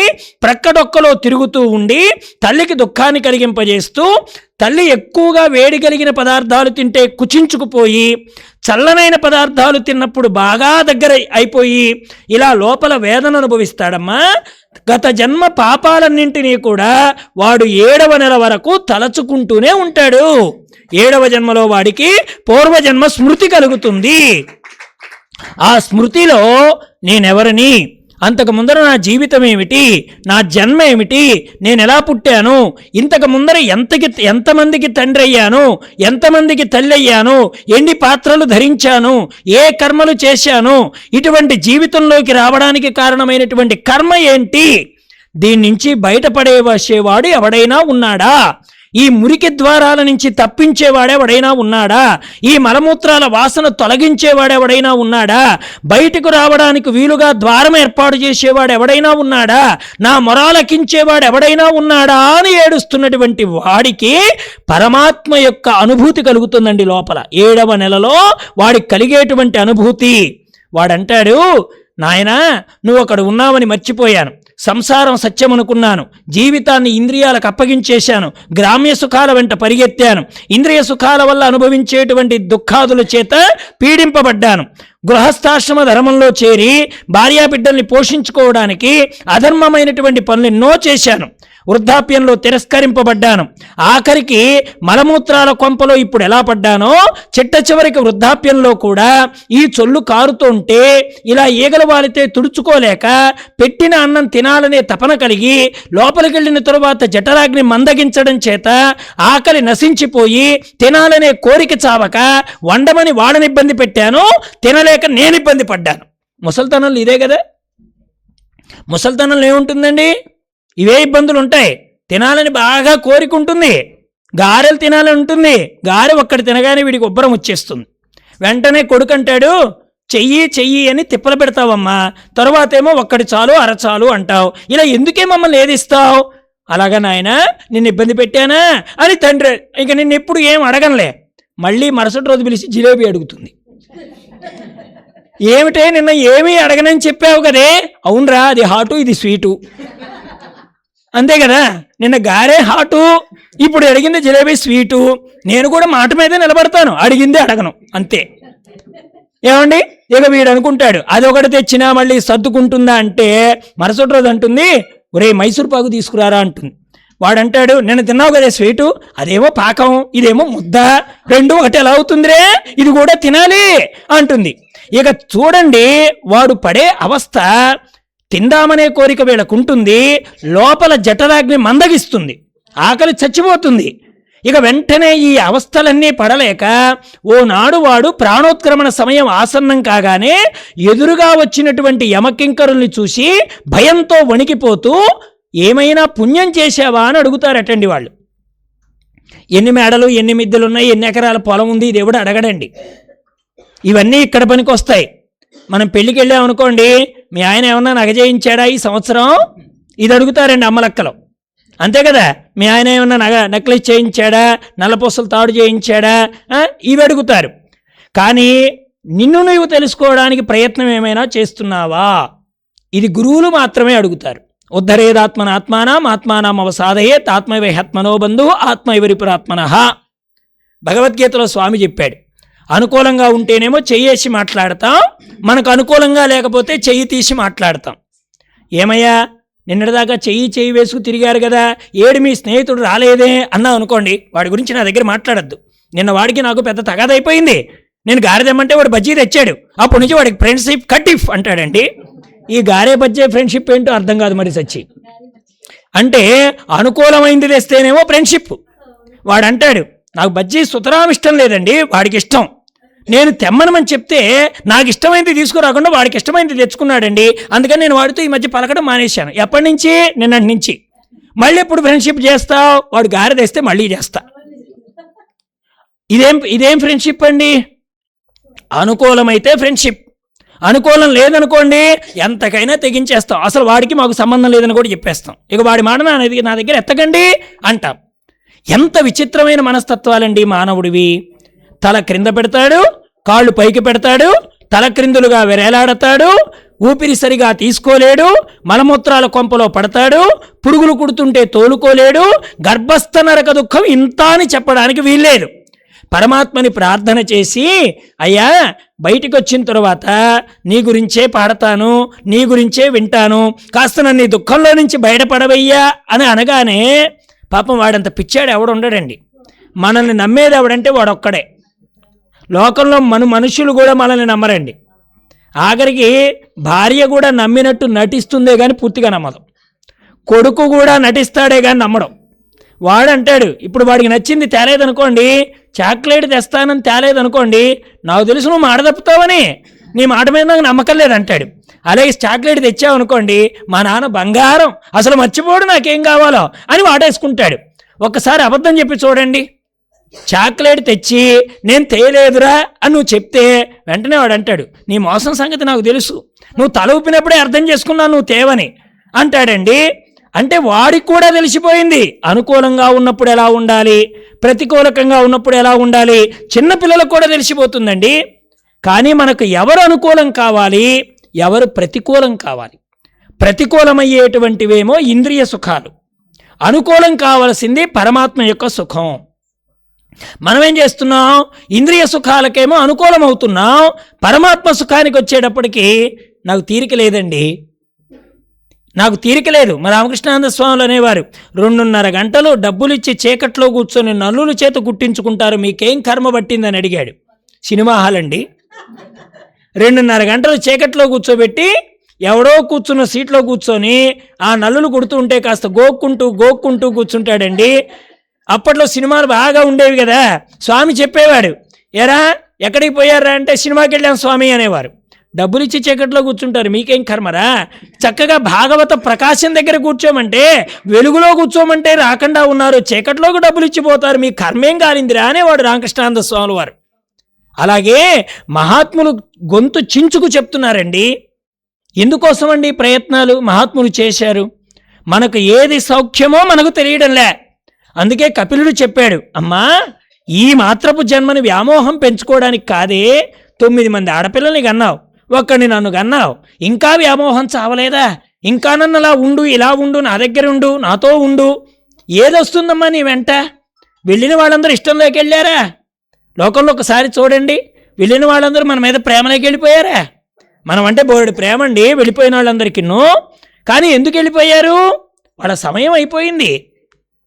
ఆ కాలం వెళ్ళిపోయిన తర్వాత ఎవరు ఉండరు. నువ్వు ఎంత ప్రక్కనున్నా, చాలామంది అనుకుంటారు నేను ప్రక్కనుంటే కాపాడేవాడిని అండి అంటారు. ప్రక్కనున్నా కానీ, భార్య ప్రక్కనున్నా కానీ వెళ్ళిపోతుంది జీవుడు. ఇద్దరు ఒకే గదిలో ఉంటారు భార్యాభర్తలు. ఇంకా చెప్పాలంటే ఒకే మంచం మీద ఉండొచ్చుగాక. వెళ్ళిపోయే సమయం వచ్చినప్పుడు భర్త చెప్పొచ్చు, ఇదిగో నేను పనుండి కాకినాడ పెడుతున్నాను, రేపు ఉదయం వస్తాను.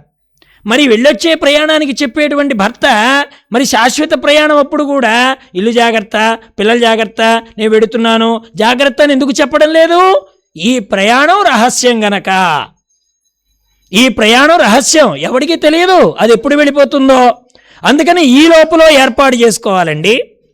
ఎలాగైతే మనం ప్రయాణం ఉందంటే అన్నీ సర్దుతున్నామా లేదా, ఎంత జాగ్రత్తలు తీసుకుంటున్నాం, నైమిషారణ్యం పెడుతున్నాం, డిసెంబర్ నెలట వెదర్ ఎంత ఉందో ఓసారి గూగుల్ని అడుగుదాం అని ఓసారి కొట్టి అది 19, 16 చూపిస్తే అక్కడే మెళ్ళో కట్టుకోవడానికి, ఒళ్ళో కట్టుకోవడానికి, చేతులకు పెట్టుకోవడానికి, కాళ్ళకు తొడుక్కోవడానికి, ఇంకా ఏమైనా చలుంటే ప్రదేశాల్లో కప్పుకోవడానికి ఎన్ని ప్రయత్నాలతో ఇక్కడికి వచ్చాం. ఏమండి 12వ తారీఖు రాత్రికి మేము ఉంటామంటే ఉన్నిస్తారా వీళ్ళు? 12 రాత్రికి ఉంటామండి, 7 రోజులు ఉన్నాం కదా మీ ఆశ్రమంలో, ఒక్క రాత్రి ఉండిస్తామంటే ఉందురుగాక డబ్బులు కట్టండి అంటారు ఎక్స్ట్రా. ఆయన ఏమంటాడు, ఉందురుగాక. ఇంకెవరైనా బుక్ చేసుకున్న వాళ్ళు ఉన్నారనుకోండి, అయ్యా 7 రోజులు మీ సావాసం మాకు సరిపోయింది, దయచేసి దయచేయండి, ఇంకెక్కడైనా బోర్డు సత్రాలు ఉన్నాయి, ఇంకెక్కడైనా ఉండండి, కానీ ఇక్కడ మాత్రం కుదరదు అంటారు. అంటారా అనరా కదా? కాబట్టి మనకుండేటువంటి దీన్ని మనం నమ్మి ఎంతకాలం ఉంటున్నావు? ఇది కూడా రెంట్ హౌసేనండి. ఇది రెంట్ హౌసే. దేహం కూడా, పరమాత్మ కూడా కొంతకాలం మనకు రెంట్ ఇచ్చాడు. నాయనా ఇదిగో ఇన్నాళ్ళు నువ్వు దీనిలో ఉండాలిరా అని చెప్తున్నాడు పరమాత్మ. సమయం అయిపోగానే నేను ఉంటానని నువ్వు బ్రతిలాడితే ఇది డబ్బులు ఇస్తే ఉంచేది కాదు, డబ్బులు ఇస్తే ఉండేదే గనక అయితే మహారాజులు చచ్చిపోయేవాళ్ళ చెప్పండి. వాళ్ళు కూడా బోర్డంత డబ్బు ఇచ్చి యముడు గారిని కొనుక్కొని మేము కొన్నాళ్ళ పాటు ఇక్కడ ఉంటామండి అని చెప్పిండేవాళ్ళు. ఆ అవకాశం లేదే. మరి దేనికి తాపన పడుతున్నావు, దేనికి తాపత్రయపడుతున్నావు? తల్లిని అడుగుతున్నాడండి కపిలుడు. ఇంత దుఃఖపడితే గాని దేహం రాలేదే తల్లి. మరి పరమాత్మకిచ్చిన మాట ఎంత త్వరగా మర్చిపోతున్నాడో వీడు. గర్భంలో ఉండగా పరమాత్మని వేడుకుంటే ఆయన జాలిపడి ఈ లోకంలోకి పంపించాడు. అపానవాయు వచ్చిందో ఏమో, ప్రాణ అపాన, వ్యాన, ఉదాన, సమానం అనేటువంటి 5 వాయువులు. ఇంకొక 5 ఉన్నాయండి ఉపవాయువులు. నాగ, కూర్మ, కృకర, దేవదత్త, ధనుంజయం. ఇవి 10 వాయువులు. వీటిలో అపాన వాయువు యొక్క ప్రసారం వలన వీడు బయటకు వచ్చేస్తాడు. వచ్చేసిన తర్వాత ఆ తల్లికి బిడ్డకి ఉండేటువంటి ఆ బొడ్డు దగ్గర నాళం ఉంటుంది కదా, మన వాళ్ళు అంటారు కదండి, బొడ్డు కోసారా అంటారు కదా. ఎవరైనా పెద్దవాళ్ళని పేరు పెట్టి పిలిస్తే ఏమంటారు? ఎవరా నా బొడ్డు కోసి పేరేనా ఎట్టేవరా, నన్ను పేరెట్టి పిలుస్తున్నావు అంటారు కదా. అంటే బొడ్డు కోయాలంటే వీడికంటే ముందు పుట్టాలి, అంతే కదా. బొడ్డు కోసావా అంటే అర్థం ఏమిటంటే ఈ పుట్టినవాడి కంటే ముందు పుడితేనే పుట్టినవాడి బొడ్డుకు వస్తారు. అంటే తల్లికి ఈ బిడ్డకి ఏదో అనుసంధానమయ్యేటువంటిది ఒక క్రియ లోపల అన్నం పెట్టాడండి పరమాత్మ. మనమేమో బయటకు వచ్చి వెతుక్కుంటున్నాం. మరి రామకృష్ణానంద స్వామి వారిని ఒకళ్ళు అడిగారు, స్వామి గర్భవాస దుఃఖం ఇంత దుఃఖం ఉంటుందంటున్నారే, నేను లోపల ఉండొచ్చిన వాడినే కదా, అంటే నేను కూడా మా అమ్మ గర్భంలో ఉండొచ్చిన వాడినే కదా, ఈ దుఃఖం అంతా నాకు తెలియలే. అప్పుడు ఏదో మీరు చెప్తున్నారు, నేను వింటున్నాను, ఇంత నరకం ఉంటుందని కపిలుడు చెప్పాడని, దేవహూతితో చెప్పాడని వింటున్నాను నేను. కానీ నాకు నా తల్లి గర్భంలో దుఃఖం తెలియలేదు స్వామి. అదేం ప్రారంధమో, బయటపడ్డానో లేదో అంతా దుఃఖమే స్వామి. అప్పుడు దుఃఖం తెలియపోవడానికి ఇప్పుడు దుఃఖం తెలియడానికి కారణమేమిటి అని అడిగాడండి ఒక ఆయన. అప్పుడు రామకృష్ణానంద స్వామి వారు చెప్పారు, అబ్బాయి తల్లి గర్భం ఉండేది జాన, నీ శరీరం ఉండేది మూర. 3 శరీరాన్ని జానెడలో ముడిచి పడుకున్నావు, అంతేనండి. జాన పెద్దదా మూర పెద్దదా? మీ కాకినాడలో ఏది పెద్దది? మూరే పెద్దదా? మా గుంటూరులో కూడా అంతే. అందుకని మూరే పెద్దదా ఎక్కడైనా, జాన కాదా? అంటే మూరే పెద్దది ఎక్కడైనా. మరి మూరెడేమో శరీరం ఉందండి, జాన ఏమో పొట్ట ఉందండి. అంటే పొట్ట చిన్నది, దేహం పెద్దది. పెద్దదైన శరీరాన్ని ముడుచుకున్నామండి. ముడుచుకున్నాం గనక ఆనందం ఉంది. ఇప్పుడు ఈ మూరెడి శరీరం బయటకు వస్తే 6 అడుగుల శరీరం నిలబడడానికి ఎకరాలు చాలటలేదు మనిషికి. అందుకనే శాంతి లేదని చెప్పారు గురువుగారు. అంటే ఎప్పుడైతే ఆశ పెంచుకోవడం మొదలుపెట్టి ప్రపంచం మీద అది కావాలి, ఇది కావాలి, దాని వెంట పరిగెత్తాలి, దీని వెంట పరిగెత్తాలని ఎప్పుడైతే మనం తాపత్రయపడుతున్నామో అంతకాలం మనకి సుఖం ఉండదు. అప్పుడు చెప్పాడు, అమ్మా మానవ జీవితం మరలా రాదమ్మా, వచ్చిన జీవితాన్ని ఇలా వ్యర్థం చేసుకోకూడదు. మరి అటువంటి దానిలో గొప్పదైనటువంటి స్థితి ఏమిటంటే భక్తి. ముందు మానవుడు భక్తిని పెంపొందింప చేసుకోవాలి, ముందు మనస్సుని నిగ్రహించుకోవాలి, ఇంద్రియాల్ని వశపరుచుకోవాలి, బుద్ధిని స్థిరం చేసుకోవాలి, ఏకాగ్ర చిత్తంతో పరమాత్మని భజించాలి, సర్వకాల సర్వావస్థల యందు భగవంతుని విడవకుండా ఉండాలి. ఏ పని చేస్తున్నా, ఏది తింటున్నా, ఏ వైపు నడుస్తున్నా పరమాత్మే అనే భావనతో నీ జీవితాన్ని గడుపుకోవాలి. ఏమండి, ఇన్ని లీటర్ల నీళ్లు తాగేస్తున్నామే, ఆఖరణ చిన్న మనవడు వచ్చి చెంచాడు పోస్తాడే నీళ్లు, అప్పటికి ప్రాణం పోయిందనుకోండి, ఆ చెంచాడు నీళ్లు ఎక్కడి నుంచి వస్తాయి? బయటికి ప్రక్క నుంచి జారిపోతాయి. మనం అంటాం, ఇన్ని లీటర్లు తాగాడు నిన్నటి వరకు, చెంచాడు తాగితే చచ్చిపోతాడా? చచ్చిపోయే తాగడం లేదు, నీకు ఆ విషయం తెలియటం లేదు. మనం అంటాం, నిన్నటిదాకా లీటర్లు తాగాడే, చిన్న మనవడు వచ్చి చెంచా పోస్తే తాగలేకపోతున్నాడా అంటే తాగించిన వాడెవడు, లోపల దానిని లోపలికి తీసుకున్నవాడెవడు? ఇన్ని క్వింటాల బియ్యం తిన్నాడే మనిషి ఇంతవరకు. ఆఖరి సమయంలో వచ్చి మన వాళ్ళు అడుగుతారు కదండి, ఏమిటి ఆయనకి ఆరోగ్యం బాగాలేదట, వెళ్ళి చూడ్డానికి వెళ్ళారట, ఏమిటి పరిస్థితి? వాళ్ళు అంటారు, ఒక ఇడ్లీ తింటున్నాడట. ఒక ఇడ్లీ తింటే పర్వాలేదు, ఒక వారం ఉంటాడు. మళ్ళీ కబురు వస్తుంది, ఎవరో వెళ్ళొస్తారు, ఏం చేయట విషయం? 6 ఇడ్లీ తింటున్నాడట. పర్వాలేదులే, 6 ఇడ్లీ తిన్నా 3 రోజులు ఉంటాడు. ఏమిటట? మళ్ళీ ఇంకెవరో వెళ్ళొస్తాడు, ఏమిటట? నీళ్ళు కూడా బావట్లేదట, అయితే సాయంత్రం వెళ్ళి చూసి రావాలి. ఇదంతా దేని నుంచి వస్తుందండి? తీసుకునేటువంటి ఆహారాన్నించి మన శక్తిని అంచనా వేస్తుంది ఈ లోకం. రేపటి రోజున మనకి అలాంటి పరిస్థితి వస్తుంది. కవళాలు ముద్దలు తినేటువంటి ఈ నోరు ఓ నాటికి ఒక ఇడ్లీ కూడా లోనికి పోని పరిస్థితి ఒకటి వస్తుంది. 6 ఇడ్లీ మింగడానికి ఆరాటపడే స్థితి ఒకటి వస్తుంది. గుక్కెడ నీళ్లు త్రాగడానికి శక్తి లేనటువంటి స్థితి ఒకటి వస్తుంది. ఈ లోపులో పరమాత్మని భజించడానికి మనస్సు మాత్రం రావడం లేదు. అదే దుఃఖానికి కారణం. కపిలుడు కూడా అదే చెప్పాడు. ఎంతకాలం అమ్మా ఇంకా సంసారం, బిడ్డలు, పిల్లలు, ఇంకెంతమందిని చూస్తావమ్మా? 9 మందికి పెళ్లి చేశావు, నాన్నగారికి ఆత్మతత్వం ఉపదేశం చేశాను, చక్కగా భక్తి మార్గాన్ని పట్టి వెడితే అది ఇంకెంత బాగుంటుందో కదా అని ఈ విధంగా నేను బోధించినటువంటి ఈ ఉపదేశం ఏదైతే ఉన్నదో ఇది అందరికీ కూడా ఆమోదయోగ్యం. లోకంలో భక్తి మార్గం తేలికండి. అన్నింటికంటే గొప్పది ఏమిటంటే భక్తి మార్గం. ఆ భక్తి ఏం చేస్తుంది? పరమాత్మని కట్టేలా చేస్తుంది. ఏం చదువుకుందండి యశోదమ్మ? ఏం చదువుకున్నారండి గోపికలు? ఎక్కడైనా ఏమైనా చదువుకున్నారా వాళ్ళు? కానీ వాళ్ళు ఒక మాట అంటారు గోపికా గీతంలో, తవ కథామృతం తప్త జీవనం కవిభిరీడితం కల్మషాపహం శ్రవణమంగళం శ్రీమదాతతం భువి గృణంతి తే భూరిదా జనాః. వాళ్ళు చెప్పారు, తవ కథామృతం తప్త జీవనం. కృష్ణ, మాకు వేదాలు తెలియదు, మాకు ఉపనిషత్తులు తెలియదు, నువ్వేదో పెద్ద పెద్ద శ్లోకాలు పండితులు చదువుతారే అవన్నీ మాకు తెలియదు. మాకు తెలిసిందేంటి? పోతన పాలు తాగావట, శగడాసురుణ్ణి తన్నావట, వాడెవడో రాక్షసుడు గాలి రూపంలో వస్తే వాడు మెడబెట్టుకొని చంపేశావట, ప్రలంబాసురుడు, వత్సాసురుడు, ధేనుకాసురుడు, అఘాసురుడు, కాళీయుడు, ఇలా ఎంతోమంది రాక్షసులు మూకమ్ముడిగా వస్తే వాళ్ళందరికీ మోక్షం ఇచ్చావట. ఇది మాత్రమే మాకు తెలుసు. అంతేగాని ఏవేవో పెద్ద పెద్దవాళ్ళు శ్లోకాలు చదువుతారు కదా, అవన్నీ మాకు తెలియదు. తవ కథామృతం తప్త జీవనం, నీ కథ మాత్రం మాకు తెలుసు అన్నారండి. ఈ ఒక్కటి చాలా గట్టెక్కించడానికి. శ్లోకాలే చదవాలండి భగవంతుణ్ణి చేరడానికి. శ్లోకాలు వచ్చిన వాళ్ళు చదువుతారు, రాని వాళ్ళు ఏం చదువుతారు? విద్యాప్రకాశానందగిరి స్వామి చిన్న కథ చెప్పారు. ఓ చోట భగవద్గీత ప్రవచనాలు జరుగుతుంటే స్వామి 18 రోజులు చేసేవారండి. గీతా మకరందం రాసినటువంటి మహానుభావుడు విద్యాప్రకాశానందగిరి స్వామి వారు. ఇప్పటికి కూడా యూట్యూబ్లో వస్తూ ఉంటాయి, వారి ఉపన్యాసాలు వినండి. భగవద్గీత పైన ఉపన్యాసాలు చెప్పారు స్వామివారు. అయితే ఓ రోజున ఈయనకి ఒక వ్యక్తి కనిపించాడటండి. భగవద్గీత ప్రవచనాలు జరుగుతున్న చోట ఒక ఆయన కళ్ళ వెంట నీళ్లు గారుస్తూ కనిపించాడట.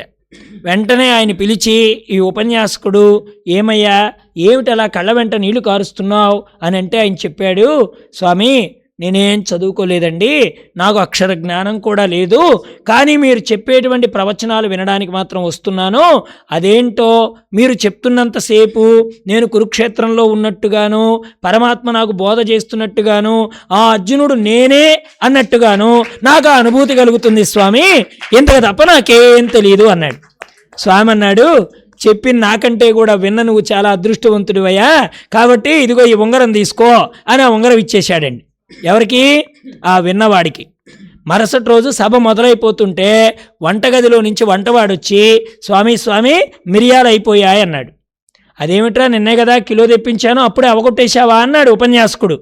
కేజీ అయిపోలేదండి, 1/2 కేజీ ఏమో దద్దోజనానికి, 1/2 కేజీ ఏమో ఆనంద బాష్పాలకి ఖర్చు అయిందన్నాడు. ఈయనన్నాడు, దద్దోజనం ఖర్చు తెలిసిందే కానీ ఆనంద బాష్పాల ఖర్చు ఏమిట్రా అన్నాడు.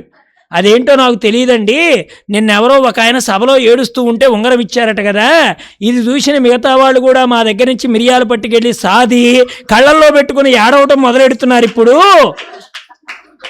వాడికి ఉంగరం ఇచ్చావు కదా, మరి వీళ్ళకేమిస్తావు? అందుకని వాళ్ళేం చేశారట, మిరియాలు తీసుకెళ్ళి సాదుకుంటున్నారటండి కళ్ళల్లో పెట్టుకోవడానికి. ఎందుకని? ఏడిస్తే ఉంగరం వస్తుంది. ఏమండి, ఎన్ని మాటలు ఏడిస్తే ఉంగరాలు వస్తాయి? పైగా 1,30,000 బంగారం ఇప్పుడు తులం. ఏమండి, 2 గ్రాములు వచ్చినా ఏమి నష్టం చెప్పండి? అందువల్ల 1/2 కేజీ ఏమో దద్దోజనానికి, 1/2 కేజీ ఏమో ఆనంద బాష్పాలకి ఖర్చు అయిపోయినాయి. ఆయన అనుకున్నాడు, నారాయణ ఇంకెప్పుడు కూడా వీళ్ళ దగ్గర ఉంగరాలు ఇవ్వడం చేసామంటే నన్ను బోడిగుండి చేస్తారు వీళ్ళు, కాబట్టి జాగ్రత్తగా ఉండాలి. ఇది కాదండి భక్తి అంటే. పరమాత్మ యందు అనురక్తితో 2 కన్నీటి బొట్లు మనం విడవగలిగామా? ఒక ఆవిడ రోజు ఏడుస్తుందటండి. రోజు ఏడుస్తుండి కళ్ళు బాగా వాచిపోతే డాక్టర్ గారి దగ్గరికి తీసుకెడితే డాక్టర్ గారు అన్నారు, ఏమ్మా ఈ ఏడుపు, ఈ కళ్ళు వాయడం ఎప్పటి నుంచి జరుగుతోంది అంటే ఆవిడ చెప్పింది, మా ఇంటి ఎదురు ఆవిడ 4 తులాల బంగారం కొందండి అప్పటి నుంచి అని చెప్పింది. వెంటనే వాళ్ళ ఆయన గారిని పిలిచి, అర్జెంటుగా నువ్వు 5 తులాలతో బంగారం చేపించావా, మీ ఆవిడ కళ్ళు బాగుపడతాయి, లేకపోతే ఇంతే. ఇవేవి ఏడుపులండి? లోకంలో కాని వాటికి, అవసరం లేని వాటికి, ఎదుటివాడు బాగుపడిన దానికి, ఏమండి మనం నష్టపోతున్న దానికి ఇన్ని ఏడుపులున్నాయే, వాడి కోసం ఒక కన్నీటి బొట్టు విడవగలుగుతున్నామా? స్వామి, నువ్వు కదా నాకు కావలసింది, నువ్వు కదా నాకు ఈ జీవితం ఇచ్చింది, నువ్వు కాకపోతే నా జీవితం దేనికి అని ఒక్క కన్నీటి బొట్టు రాల్చగలిగితే అది నిజమైనటువంటి భక్తి. ఓసారి నారదుల వారు వైకుంఠం నుంచి ఆయన బృందావనం వచ్చాడు. కృష్ణయ్య ఇక్కడ ఉన్నాడు కదా, నారాయణమూర్తి. అందుకని ఆ వైకుంఠంలో నారాయణుడు మూల నారాయణుడు, ఇక్కడున్న స్వామి కృష్ణ భగవానుడు. ఇక్కడికి వచ్చేటప్పటికి ఈ 8 మంది అష్టభార్యలు మల్లగుల్లాలు పడుతుంటే నారదుడు వచ్చాడు. ఏమమ్మా ఇష్టసగులారా, ఏంటి ఇక్కడున్నారు, నాదుడు ఎక్కడా అన్నారు.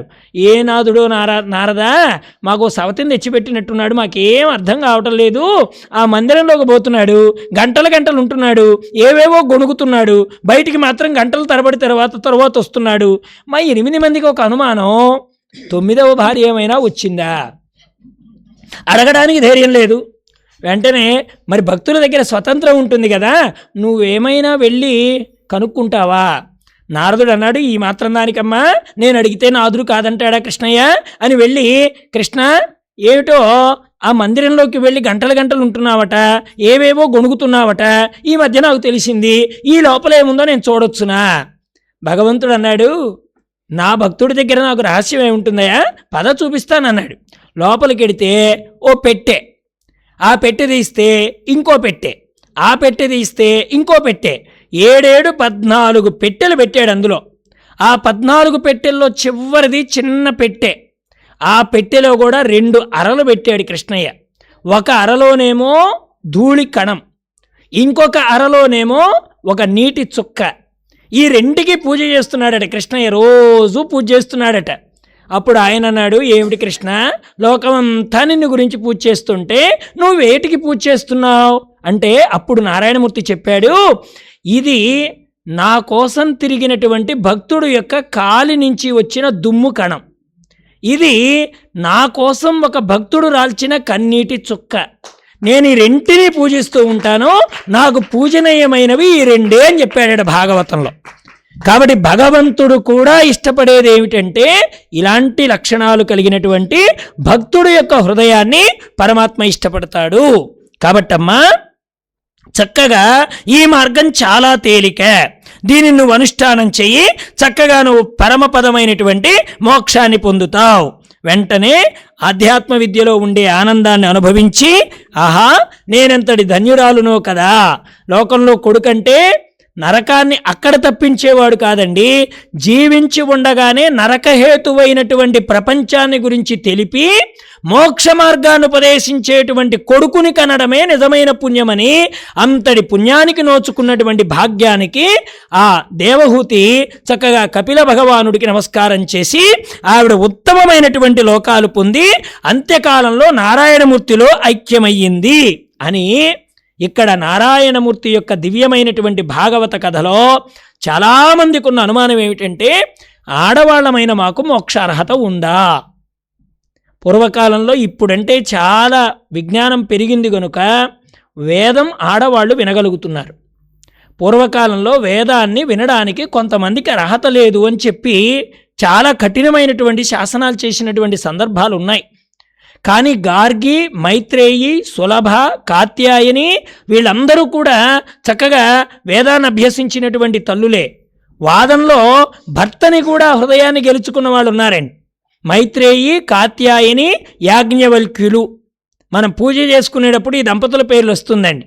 ఓసారి యాజ్ఞవల్క్య మహర్షి తన ఆస్తినంతా పక్కన పెట్టి 2 భార్యల్ని పిలిచాడు. ఇదిగో ఇది మొత్తం నా ఆస్తి, మీకు ఏది కావాలో ఎంచుకోండి, మైత్రేయి, కాత్యాయని మీకు ఏది కావాలో తీసుకోండి అని చెప్తే, మైత్రేయి స్వామి ఇవన్నీ పక్కన పెట్టండి, మీరేం కోరుకుంటారు అని అడిగింది ఆవిడ. ఆయన అన్నాడు, ఇవన్నీ నాకు అక్కర్లేదు, నాకు కావలసింది వేరే ఉంది అన్నాడు.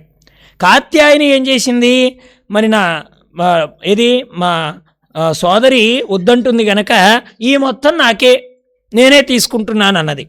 వెంటనే యాజ్ఞవల్కులు వారు అన్నారు, అన్నీ కాత్యాయని పట్టుకెడుతుంది, నువ్వేం తీసుకోవా అంటే అప్పుడు ఆవిడంది, ఇవన్నీ వదిలిపెట్టి మీరు ఏదో కావాలంటున్నారంటే అది చాలా గొప్పదై ఉంటుంది కదా, ఆ గొప్పదైనది ఏది అని అడిగిందండి. అప్పుడు యాజ్ఞవల్కుడు చెప్పాడు, అన్నింటికంటే గొప్పదైనది జ్ఞానము అని చెప్పాడండి. అయితే ఆ జ్ఞానభిక్ష నాకు పెట్టండి. ఈ సంపదలన్నీ ఆవిడ తీసుకుంటుంది, జ్ఞానం మాత్రం నాకు అనుగ్రహించండి అని ఆవిడ కోరుకుంది. అంటే ఇప్పుడు మానవుడికి కావలసిందేమిటి? ప్రయత్నం ద్వారా సాధించవలసిందేమిటి? జ్ఞానం. ఆ జ్ఞానము కూడా భగవంతుని గురించి బోధించేటువంటి జ్ఞానం. అలాంటి జ్ఞానాన్ని పొందింది కనుకనే చక్కగా ఆవిడ జీవన్ముక్తురాలైపోయింది.